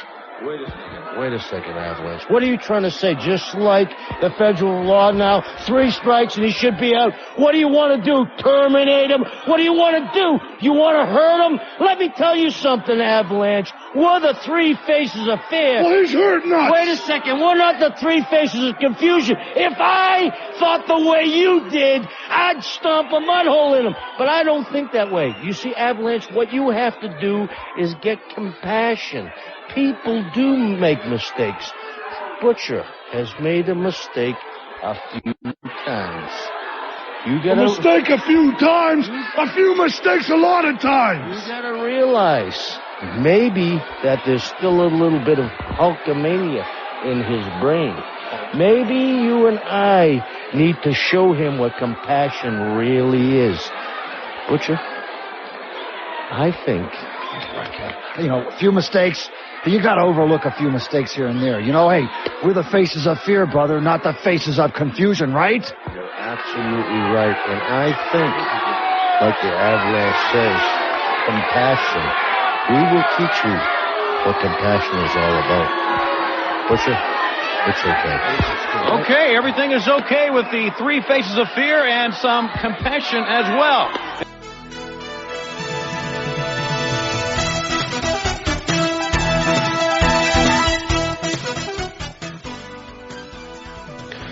We start on April 1st with WCW Saturday Night. Nick Bockwinkel leads a bizarre segment with WCW directors on the future of Ric Flair, with board members flown in from the United States, Spain, Germany, Japan and France. The US and Spain vote no, Germany and Japan vote yes, and France abstain. So with the vote tied, Bockwinkel said that the status quo would remain, Ric Flair would remain retired. A paid-for Ric Flair segment aired. Flair called himself a philanthropist, and he asked that people be fair to Flair. We cut to Flair in a studio with highlights intertwined. Flair lists 10 reasons why he should be reinstated. Number 10, he gave us the figure 4. Number 9, without him, people would think Alex Wright could dance. Number 8, quite brilliantly, he hasn't wrestled since October. Number 7, he might buy WCW and fire everybody. Number 6, he's still on everyone's mind. Number 5, women are going crazy. Flair cited Uncensored, where a woman ran in from the crowd and attacked Savage. Number 4, if Flair isn't in WCW, are they going to close down Space Mountain? Number 3, the whole world is going through Flair withdrawal. Number 2, Flair is a kiss-stealing, wheeling-dealing, limousine-riding, jet-flying son of a gun. And finally, number 1 is simply, woo! Avalanche is angry at Butcher, saying he's made 3 mistakes. Sullivan tries to reason with Avalanche. He says, we're the 3 faces of fear, not the 3 faces of confusion. He says they have to see compassion. Sullivan says that he thinks there is still a bit of Hulkamania in Butcher. He says they will teach him compassion. We're back in London with Robert Eaton and Lord Stephen Regal. Eaton is getting diction lessons from Regal ahead of meeting the Queen of England. The main event of Johnny B. Bad and Alex Wright against Arn Anderson and Steve Austin ended via DQ after the interference from Colonel Robert Parker. Sting ran out to fend off a heel beatdown. On to April 2nd for the WCW main event, and we're with Lord Stephen Regal and Robert Eaton on their way to meet the Queen. The Queen knighted him Earl Robert. Regal was emotional at the ceremony. The main event, tag team title match between the Nasty Boys and Harlem Heat ended, wait for it, in a disqualification for an over-the-top rope infringement. April 8th at WCW Saturday Night, we get an interview with Nick Bockwinkel, who says that the reaction last week to Ric Flair's news has been overwhelming, and there will be another meeting next week between the WCW board, and Hulk Hogan and Randy Savage are invited. Nobody leaves until a firm decision is made. Brad Armstrong challenged Big Bubba to a match on WCW main event after getting tired of Bubba's actions. We've got another Be Fair to Flair segment. Flair is on set with a life-size cardboard cutout of Hulk Hogan. Flair admires Hogan's physique. He wants Hogan to give him the opportunity. If Hogan put in a good word, then Ric Flair could be reinstated. Flair says if he allows him to do that, if Hogan is fair to Flair, he will become a Hulkamaniac. He promises never to chop him again, kick him in the leg, put his thumb in his eye, pull his hair, or lock in the figure 4. Well, with Jimmy Hart in the WCW office, he says there's tons of fan mail asking about Renegade. We then get a very generic video package with Renegade doing his best warrior impression. Lord Stephen Regal and Earl Robert Eaton debut in a squash match tag victory. Heenan has christened them as the Blue Bloods.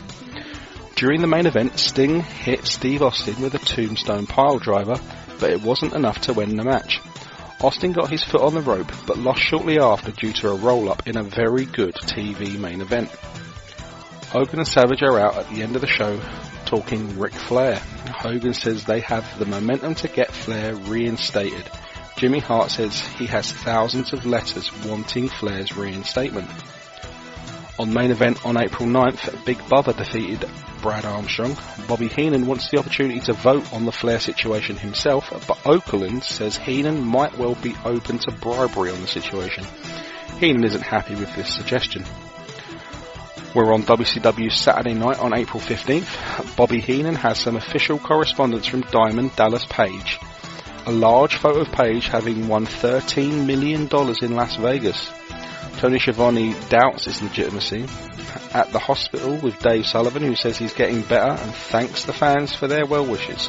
Sullivan gets a call from Hogan, but eventually puts the phone down on him when what appears to be the Diamond Doll comes in and gives him a gift. We cut to the revote in the WCW office about the future of Flair. Hart, Hogan and Savage state their case before the 5 WCW officials cast their votes again. This time the vote is 3-2 in favour of Flair's return. Ric Flair is back on the WCW roster. WCW are hosting a 16-man United States Championship tournament across TV in the coming weeks.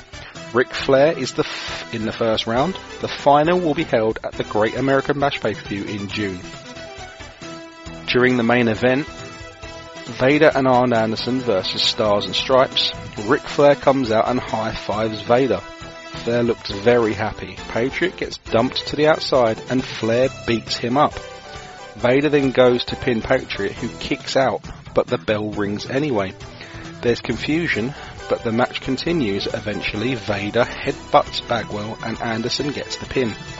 Flair ends the show beating up a Hulk Hogan foam hand. In a post-match promo, Vader unites with Anderson and Flair and calls them the measuring stick in wrestling. On to April 16th for WCW main event, Arn Anderson faced Brian Pillman. Ric Flair came out and attacked Pillman on the outside with the referee distracted. Arn Anderson held on to Flair's hand as leverage for a pinfall. Alex Wright came out to alert the referee about his error. Flair was outraged. April 22nd takes us to WCW Saturday night. Brian Pillman faces off against Bunkhouse Buck, but takes the house mic before the match begins and apologises for attacking Colonel Robert Parker a few months back. He then calls him a great manager. The whole thing ended up being a bizarre ploy by Pillman, who anticipated an ambush from Buck and used the eventual distraction to roll up Buck for the win. Pillman wasn't fit to compete in the match after being dropped on his head by a jobber at the same set of tapings, so this was a way of progressing him without needing to wrestle a full match. Eric Bischoff is at a restaurant with Diamond Dallas Page and the Diamond Doll. Dallas talks us through a preposterous story about how he earned his $13 million in Vegas. Eventually the whole skit leads to Page saying he wants to win a title.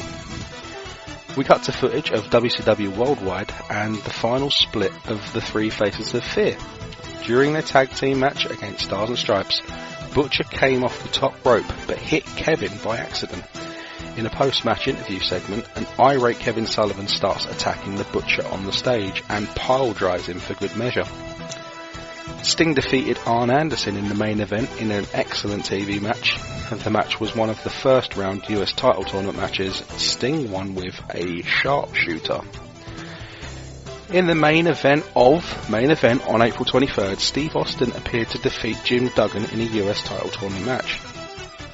Duggan went for a back suplex pin, but with both pairs of shoulders down, Austin kicked out and Duggan couldn't while his leg was being held by Colonel Robert Parker.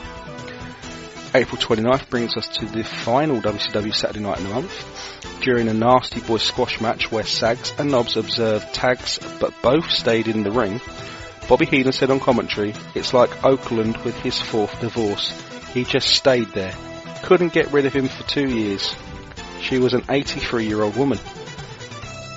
Since the reinstatement of Ric Flair, Hogan and Savage had been cutting pre-tape promos ahead of Slamboree, touting the Renegade as the third man to even up the numbers against Flair, Vader and Anderson. In these promos, lightning would strike in the background and Renegade would appear. However, on this show, the lightning struck and Renegade wasn't there. Hogan sent Savage and Hart off to find him. Antonio Inoki joins Dusty Rhodes and Wahoo McDaniels as the current inductees in the 1995 WCW Hall of Fame ceremony at Slamboree. Meng defeated Marcus Bagwell in a US title tournament match. We go shopping with DDP and the Diamond Doll. DDP, now an art critic it seems, heads into a gallery and buys every piece. He buys a lot of clothing for the Diamond Doll too, but spits out his cigar when she suggests buying a wedding dress. We join Dave Sullivan doing some training workouts with some children as he rehabs his injury. This turns into a Rocky-style vignette complete with a Jimmy Hart knockoff version of the soundtrack. Mean Gene Oakland in a WCW Hotline preview mentions about 10 different quote-unquote superstars who may be either arriving at or leaving the company. Ric Flair made his return to the ring alongside Arn Anderson with Vader in their corner. The pair won a long-ish, surprisingly even match against Brad Armstrong and Tim Horner. After threatening a post-match beatdown, Randy Savage and Hulk Hogan ran out but couldn't take advantage. Anderson grabs a chair, but out comes Renegade. He sees off the threat of the heels. You know, Magenta, when all else fails, I've always been able to make an appeal to a beautiful woman. Women relate to Ric Flair. They understand me because they see the greatness in me. And right now, I'm walking that fine line. I'm in political exile. I'm caught up in Ric Flair's own world. Hogan wants me. Savage wants me. Sting wants me. Bockwinkel wants me. The whole world wants Ric Flair. But I'm on the outside right now looking in. I'm looking good, though, aren't I? Don't get too excited. Don't give them too much right now, Magenta. You see, they don't understand what this is all about. This is about Ric Flair, the greatest of all time. I've styled and I've profiled. I've walked that aisle. I've danced all night. I've been Ric Flair all around the world 11 times. I've been the greatest of all time. This is paid for by Ric Flair, so watch it.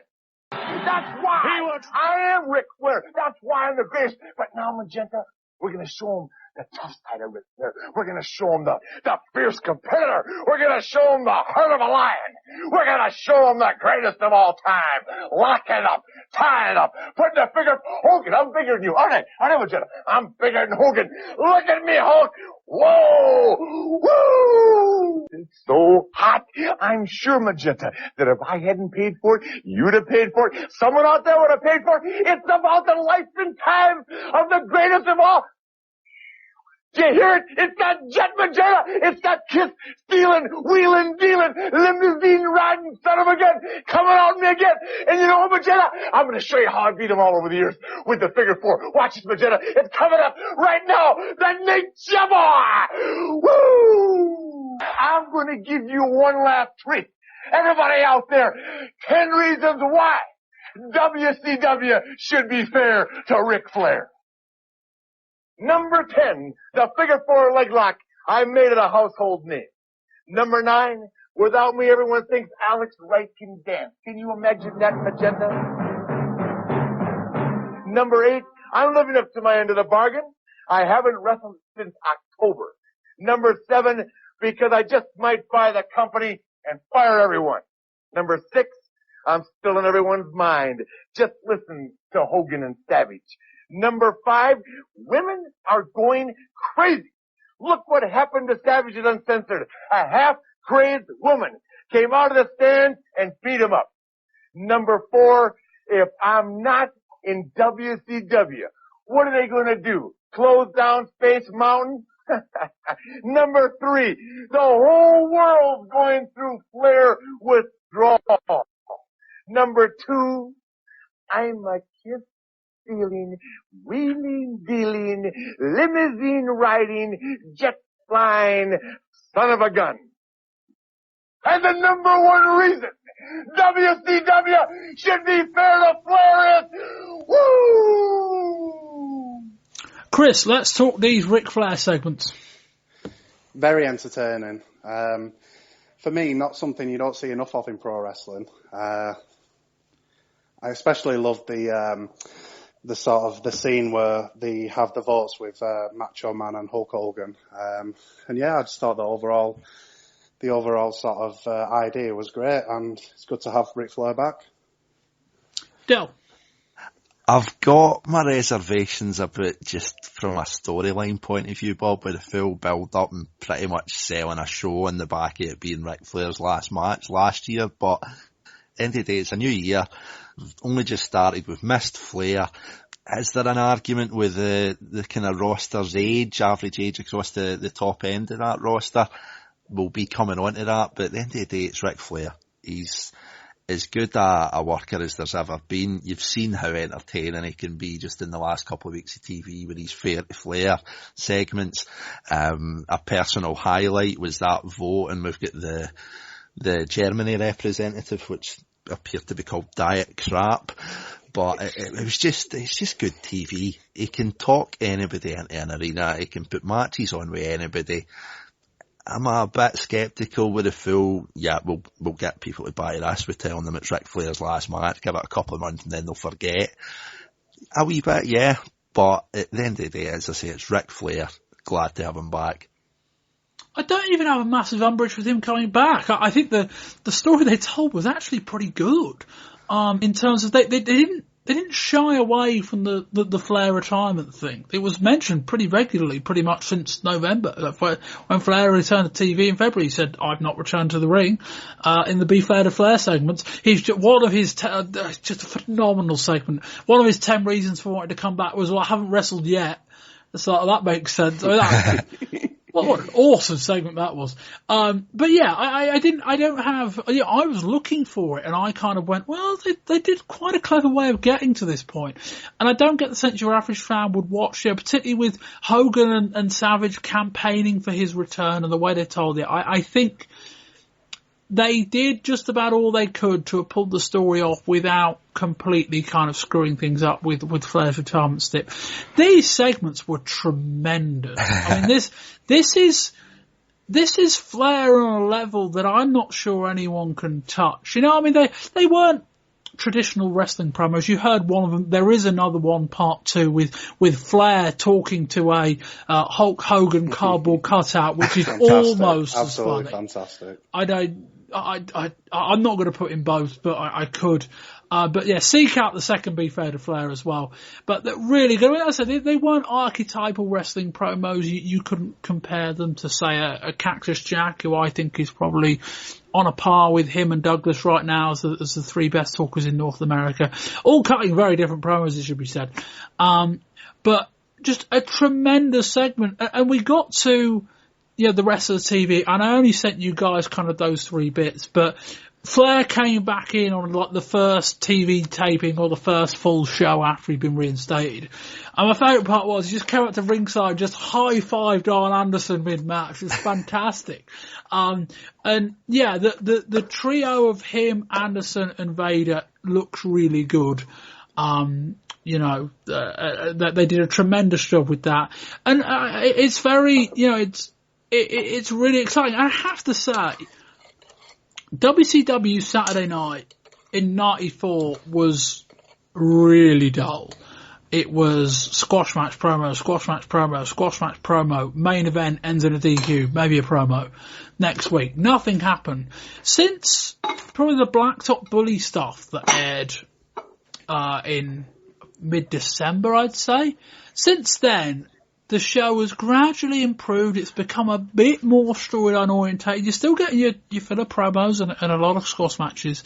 But they're doing a really good job. And these things combined with a lot of, we had Brad Armstrong calling out Big Bubba for one night, which ended up, justifying a main event match which Big Bubba won. But yeah, Saturday Night has got very good these days. There's a lot more storyline stuff led to it. There's a DDP thing that we don't really have time to talk about, but they're trying to flesh out his character, even though they hadn't really bothered before. And they're starting to make me care about these acts, and that's a big improvement. Why did it take you so long to realize that Beautiful Bobby would be a... Excuse me, you pathetic little wretch. Your opinion has no meaning to me whatsoever. When old Robert was endeared by Her Majesty the Queen, the most outstanding and wonderful lady to ever grace the face of this earth, it was undoubtedly the finest and most emotional part of my life. And after the endearment, we sat with Her Majesty and ate cucumber sandwiches and drank tea and discussed the future of our grappling cooperative. That's a tag team for you, moron, yes. We have decided that there is no place for any other tag team here at World Championship Wrestling. They may all as well just go and find other jobs. It also troubles me that WCW is turning into a welfare center, some kind of charity case. I mean, look at the two people we've just had to wrestle. Did they drag them off the street somewhere? What do you think about it, Robert? Despicable. Oh, George, you've got it. It is shameful. The way that, I mean, these poor wretches shouldn't be allowed even to put wrestling boots on. It's a disgrace to the profession of kings. When the Queen told us to come back to America to grace these despicable shores, this land of decadence and debauchery, we said, okay, anything for Her Majesty. But now, the warning is here. Since we have to suffer in this miserable, wretched land, every tag team in WCW will suffer also. And finally for this month, we're going to do, we did it for ECW. That was it last month, ECW? We take this month's ECW so long ago, I can't differentiate. I think it was March, yep. I think it was March. So we're going to do what we did last year with WWF and WCW and last month with ECW and kind of look through the top end of the roster and discuss 6 names I picked out. Me and Dal are going to lead this. Chris, chip in. I know you don't follow WCW that closely, but chip in as and if and when you have something to say. But we're going to look at kind of the top 6 names in WCW, look at whether they're the right guys to be on top, and also pair some of them off against each other and discuss where they should perhaps go going forward. Del, we have to start with Hulk Hogan. That's obvious. Yep. I think we go back to our end of year review show in '94 for all the positives and negatives around Hogan. There are many in both sides, but you look at those bar rate numbers, and part of that credit has to go to Vader as well. But you look at those bar rates for the last 2 shows that didn't really have a lot else going for them. And this is why Hogan's here. This is why Hogan's in place. Yeah. And he's worth it. He draws eyes, Bob. That's all WCW booked him for. It's all they hired him for. It's all they seemingly pay him hundreds upon thousands of dollars for it each and every month. I mean, that's what he's there for, is to draw the eyes of those that know who Hulk Hogan is but don't know who WCW is. So far, you can't argue with him delivering. It was something we were all a bit sceptical of with him coming in. It's Hogan. We've seen it. Big boot, leg drop, wins, gets a belt, brother, Mean Gene, that's it. But he's still got it. He's still got that charisma. Would we have liked to see him, especially the last half of '94, do more? Probably, yeah, because I mean it was all just with Ric Flair, but the matches that were there were really, really good. And I mean, I would like to see him next, perhaps building up others. It's good to see Vader getting that shot with him in the last couple of months, because he deserves it. He's the best big man in the world at the minute. He's a great heel. I mean, he's lost Harley Race, but he's not lost a step with it. It's just, Hogan draws eyes, he draws money. You can't go wrong with that. And if that gets an extra set of eyes looking at Hogan, and in the off chance they also see a Regal, a Rhodes, an Austin, that can only be a good thing. Yeah, I mean, again, we've gone through all this before in terms of the upsides and the downsides. But it's certainly, the long and the short of it is that Hogan's value is still big. And I come back to Super Brawl in February, in the sense that there's a lot of crap that comes with Hogan himself. Forget all the baggage that comes with the guys that come along with him. Mm-hmm. A lot of the Hogan stuff is a bit one-dimensional. It's a bit 1980s throwback, as is a lot of what we're going to talk about in the next few minutes. But in terms of when it comes to the big match, Hogan still has that feel that I don't think anybody else has. I don't think Flair had it last year. I don't think anybody in the WWF has got right now, is that when Hogan's in a match and it feels like a big match, it's not, we certainly didn't see it with the Butcher match at Starrcade in December, which even 4 months on already feels ridiculous. God knows how that's going to age as a main event. But when he's in the ring with a believable opponent, it's really good. With Vader, it's really good. With Flair, it's really good. And all they've got to do is make sure they've got a line of guys that they can put in matches with Hogan, and they'll be all right. And with the guys we're about to come on to, I think that's fair enough.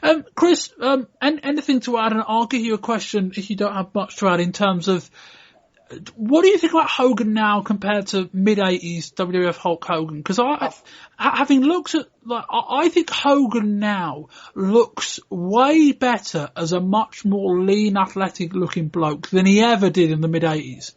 Yeah, I think in terms of his all-round performance, I think his matches now are more enjoyable than they were ever been for me. For me, Hogan's always been kind of one-dimensional in the ring. I think Del touched on it. What they need to avoid is sort of repeating the same mistakes, as in sort of having him go off against the same guys. What they need to use Hogan for is try and elevate other guys. I mentioned sort of Steve Austin. If they can use these guys, Vader, to elevate these guys and, so they can become main event stars in themselves, then I think Hogan's role in the company is sort of justified. If he's just going to be sort of repeating the same matches, then I'm not particularly sure it's going to work long term. I would like to see something a little bit different from him. I mean, it's all sort of Hulk Hogan. It's in terms of him elevating other stars. I think that's the best approach that he can go for. Randy Savage, Del. Personally, I would like to see him turn. Bob, I would like to see him and Hogan going together. There's that story there where, going back to the days of the Mega Powers and them breaking up, we never seen it really fully play out.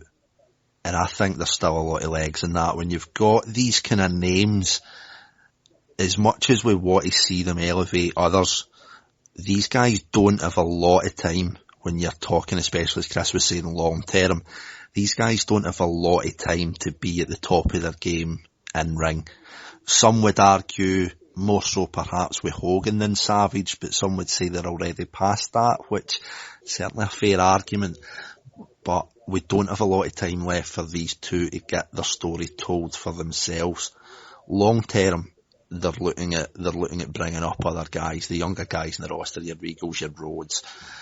But as we are at the minute, the way I would see it is these two guys have got to get the eyes on the product that they can bring, and then the company can look to build the foundations under that. That's what they're brought in for, their marquee names. Hogan has just magnified the level of interest in this company, which can't be denied by either side, for WCW having quite frankly, the balls to bring him in. It was a really ballsy move, and it's delivered when you're seeing the buy rates and the ratings that they're getting in their TV show. But Savage has got a lot to do with that as well. Savage is a big name, and there's no one like him in the country at the minute. There's nobody that talks like him. There's nobody that looks like him. There's very few in the ring that can go like him as well. And I mean, I think it's almost as if he's got a lot more to prove than Hogan, with that kind of last year that he had in WWF, where you could just tell with him he was dressed to wrestle, and he was sitting at a commentary desk, and he didn't want to be there. And he's still got a lot to bring in that aspect, which is probably something that we could even see for him, say 5-10 years down the line in WCW. We could see him at a commentary desk when maybe Bobby moves on. He can add in a bit of colour there, but at the minute, he's got to bring it in ring, and he's got to be given the chance to do that, because there's still very few more captivating in the world than Randy Savage for me, Bob. Yeah, I think they're waiting to turn him heel. Apparently they might not do it until the beginning of next year now, which I suspect is a bit too far away. I mean, well, I don't know. I guess there's the natural him and Flair feud next, because they're not going to go back to Flair and Hogan, and so that's the logical de facto feud. But yeah, look, Savage strikes me as a guy who there's not that long left with him as a draw. And so you kind of you might have 2 years in him, and you've just got to milk him for what he's worth. Yeah. I don't think he's a great performer. Well, I don't think he's a great wrestler these days. Performance-wise, he's still got it.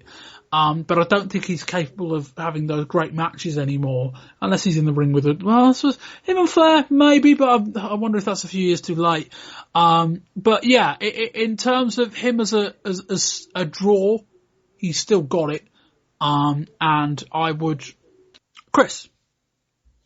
Yeah, I was quite vocal when it came to Savage's position in WWF, when they were sort of transitioning him from an in-ring competitor to a commentator. I felt he had quite a lot left to give when it came to working with the younger guys.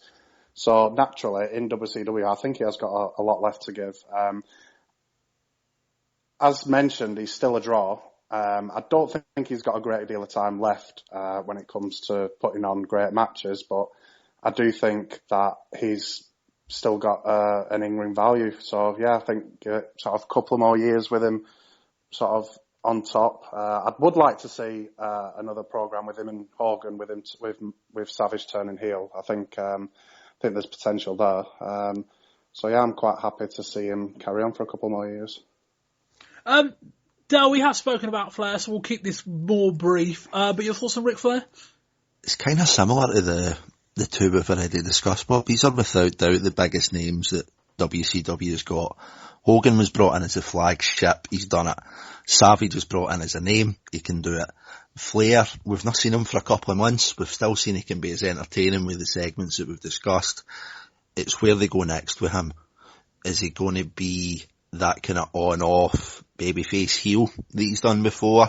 Is he going to be what he's done with Vader in recent times, where he's kind of taking a bit of a back step, but now he's just got the option where he can go in ring? So something happens, there's a bit of jiggery pokery, somebody gets annoyed at him, he can then step in and settle a feud with him now.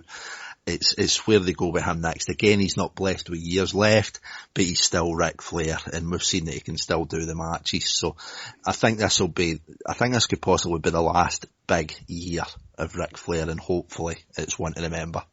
Yeah, it's kind of a repeat of the other two. Like you sense the short shelf life of them all is quite short. And it's really the undertone of all of this, and we have gone quite long, so I won't let us flesh out this point, but I think the undertone of all of this is, yes, get the money out of these guys in the short term, but be prepared that they're not probably going to be useful in about 2 years' time. And yeah, I agree with Flair. Still a great performer. Talking goes, still as good as it gets.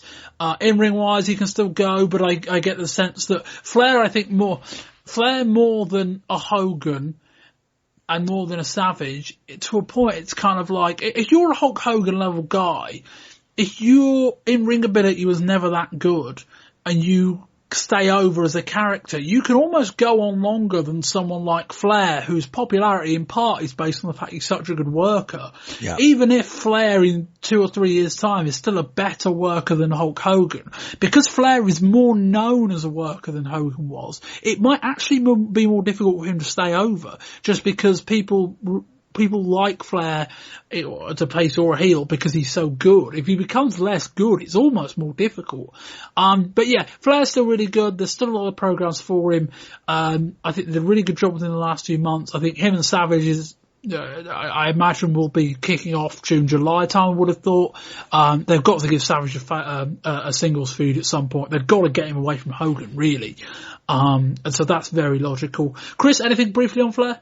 Yeah, nothing much more to add. As you both said, he's in a very similar position to the other two mentioned. I think what I'd like to see more of, or what I think they will do, is whereas his in-ring sort of career is winding down, give him more mic time, because there is absolutely no one can touch him on the mic. So maybe give him another on-screen role when it comes to, I don't know, maybe a manager for. Well, they're talking about the reintroduction of the Four Horsemen. That's probably where it goes. Him with Arn and a couple of others, and Flair wrestles less. Exactly, and that way you can wind down his career, but he can still be of use on the mic, because as I say, there's no one better than him.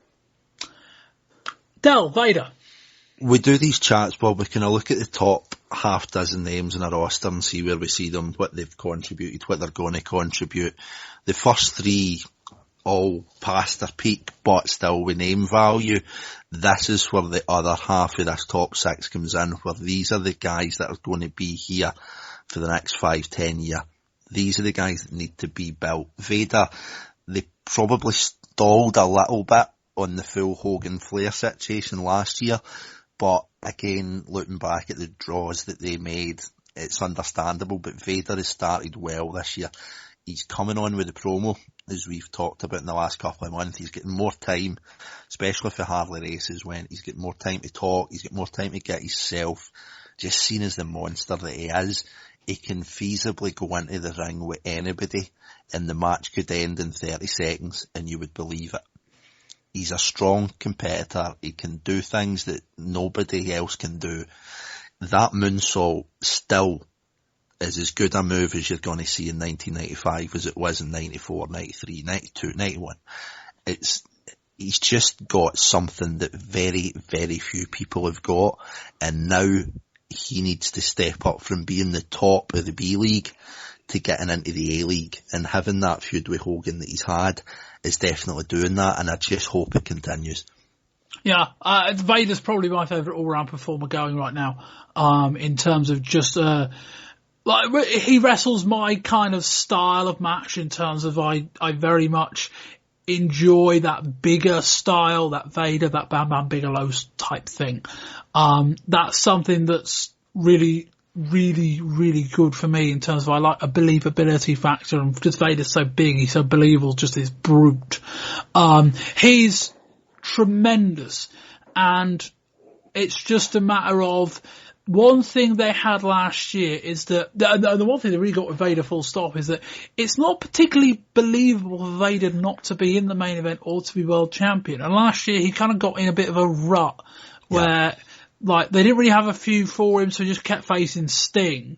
And they didn't really want to beat either one of them, so they never really did. And it's like, well, it's tricky. Like, Vader's the kind of guy who 15 years ago would come into your territory for 6 months, do a buttload of money and then move on, because once you've beaten him, you can't do anything else with him, because otherwise he's just devalued down. Now it's a bit more difficult, but he's still tremendous. And you know what? Even if it isn't the territory days, work it out. Like, he's too good not to be 1A, even if he's not Hogan. He's too good. Chris, anything on Vader? Yep, same. Massive fan. I think he deserves that run as the top guy. I'd like to see sort of the Hogans being fed to him. I'm not sure if that'll happen, but I just think that for a guy his size and with his ability, it's too good to be wasted anywhere else than right at the top of the card. I'd say, along with Bam Bam Bigelow, two of the absolute best big men ever, as far as I'm concerned.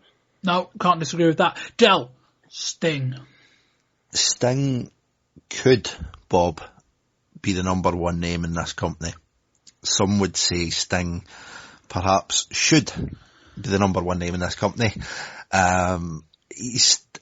What people forget about, he's been in this game 5-10 years now.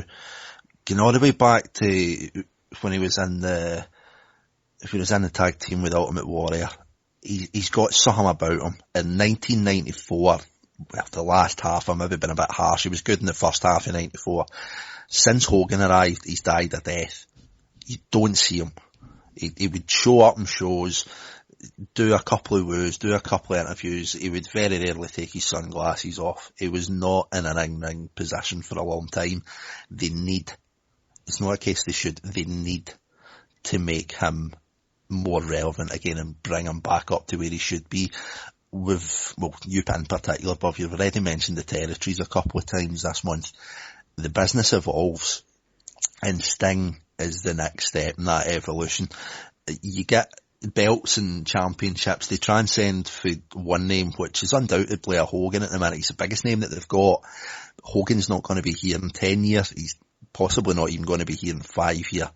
They need to work on a long-term plan, which is something that WCW has had issues with. But Sting is money. He's a number one guy. He's so popular with the crowds. He could easily main event for a title, even defending a title with anybody. It's just about how they bring him up. We spoke about Vader going up to the next level, which he's already started doing. Sting is definitely with a bullet where this company needs to be putting their money. Yeah, Hulk Hogan, I believe, has a 2-year contract from January, as in from January to the beginning of 95. I don't think you should turn Sting heel, even though that might be a thing people think about, just because I think he's too popular. And I actually don't know if Sting's a good enough all-round act to play a heel that well. I don't know if his promos are good enough. I don't know whether he's got the intensity, and I also don't know how good his in-ring work is. He wrestles a very good babyface style, and it'd be interesting to find out how he could wrestle a heel style, but you can't really turn back once you do it. And yes, what I would do without fantasy booking 18 months in 25 minutes, they've got this United States Heavyweight title tournament running right now, and basically they stripped Vader of the title last month, and they're doing this title tournament up until I think the Great American Bash in June. I would have Sting win that, and I know you might think, well, Bob, this is the US title, secondary title. First of all, Vader held it for the first 3 months. He didn't defend it very often this year, but he did hold it. Bearing in mind old school WCW as well, Bob, US champion, that's your number one contender, so it gives him that legitimacy. Yes, and all I would do is I would just have him win. Have him win, put him in the co-main of every show. I mean, maybe third from the top if you've got Flair and Hogan split. Just keep having him win. It's very difficult because you're essentially trying to build up guys to get beaten by Hogan and guys to get beaten by Sting. I'm not saying it's easy, but that's the simple plan. And then when Hogan's contract comes up in 18 months' time, then Sting beats him, and there's your star. And that's it. That's the way to do it. It is difficult though. And the irony is, having said all that, Chris, would Sting work in WWF? I think he would. Yeah, I don't see why not, given the lack of star power that they have. It's difficult with Sting. I mean, he's, like Del said, he is potentially a number one babyface, but at the same time, given his age, I'm not sure. I mean, how old is he? Just remind me. 30s. Early 30s. I think he's 30. Mid 30s. Yeah. He's got years left in him, but considering. Young.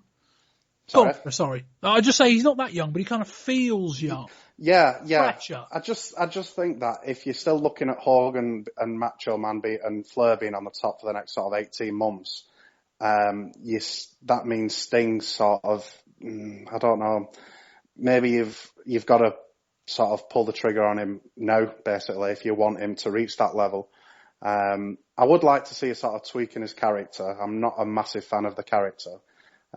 In-ring wise, I think he's good. I think there's potential for sort of more, to get more out of him than you've got from the likes of Hogan and a sort of, with Savage sort of his in-ring quality sort of dwindling down. So yeah, there's definitely a number one babyface role for him there, but I'd like to see it sooner rather than later. And last, and almost by most means least, the guy who creeps into our number 6, basically because I get the sense he's been the guy who's going to be fed to Hogan next, is Big Bubba. Pretty much, yeah. A guy who, was the boss at the beginning of WCW, had that great match with Vader a year ago at Spring Stampede, then became the Guardian Angel and just listed for a year and never really got any traction. Now he's back as a heel, I think, in a far better role. He's in a far better character. I don't get the sense he beat Sting clean last month, but I don't get the sense it's something that's going to be significant for the next year. I think it's logically just, they're going to get done with Hogan, Vader, Flair, that thing by July, and then they're going to need a new program. And logic to me says that program for August, September, October, before maybe they go back to Flair and Hogan in December, that would make sense, would be Hogan against Big Bubba. I think this is about right. I think Big Bubba's just about good enough. I guess the question is would the Hogan Bubba match be any good? I think, yeah. I mean, you've got Hogan and Savage, biggest names that they've got. We've got Flair, who's Mr. WCW. Vader, monster heel. Sting, possible number one franchise in the company.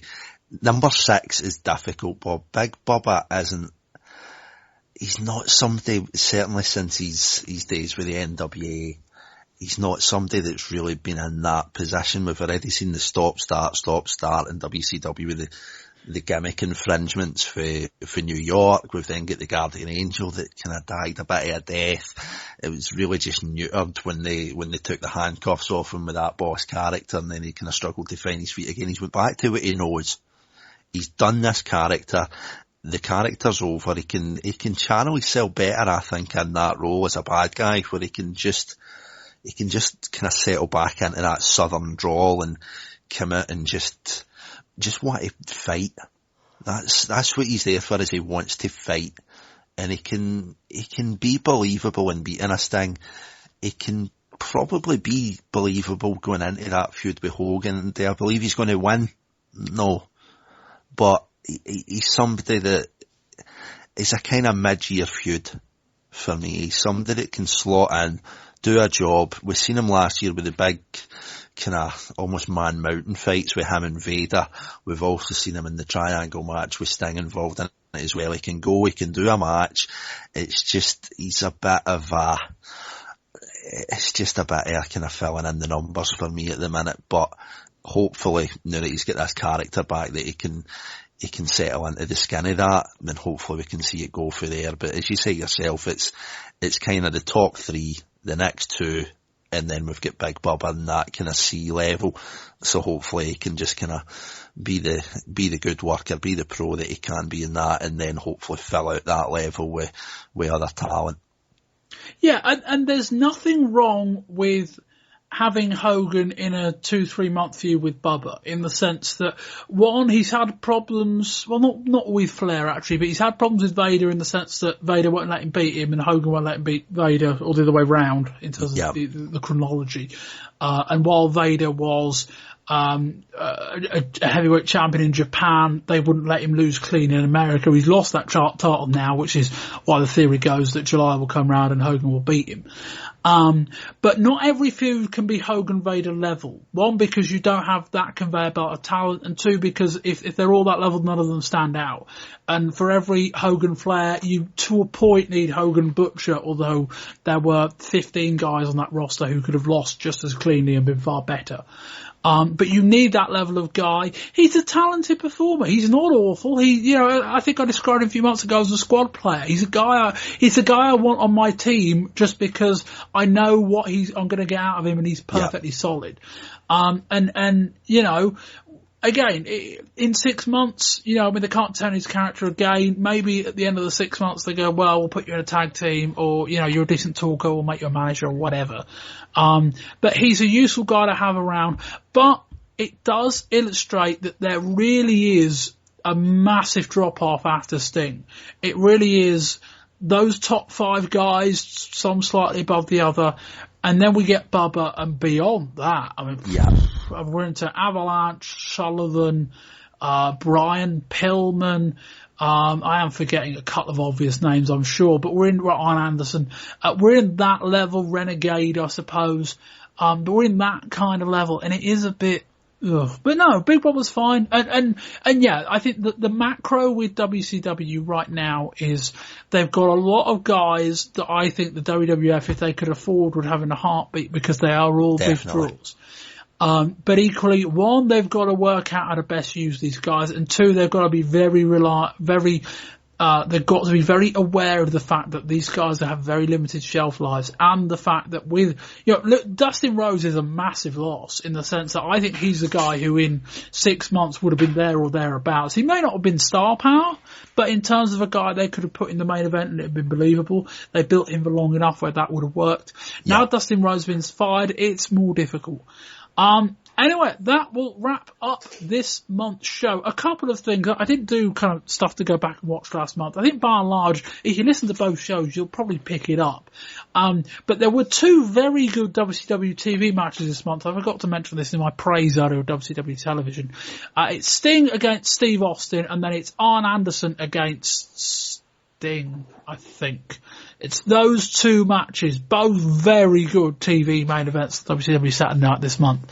That and the women's match are the standout matches that we don't review. The others you'll have heard. The Guerrero 2 Cold match from ECW in part 2. So that's the standout bit. Anyway, that will wrap up this month's show. I'd like to thank firstly Dale Muir. Thanks as always, Bob. Dale, you're on Twitter. Yep, Dale_Muir on Twitter, Instagram, Facebook, all the sociable stuff that I'm not. You're not really on Facebook. Good at. Not really. It exists somewhere. Dust it off, it'll be there. Right, cool. And Chris Bradish? Yeah, it's at Chris Bradish, Bradish. That's simple. You can find us on Facebook at facebook.com/wrestling20yrs, on Twitter at wrestling20yrs, our website wrestling20yrs.com. We're on iTunes, we've got RSS. You can subscribe to us via email, that's all on the website as well. And that's about it for this volume. Volume 2 you've got to look forward to is ECW. And until next time, I've been Bob Bamber. This has been Volume 1 of the April 1995 edition of the Wrestling 20 Years Ago podcast. And until next time, goodbye.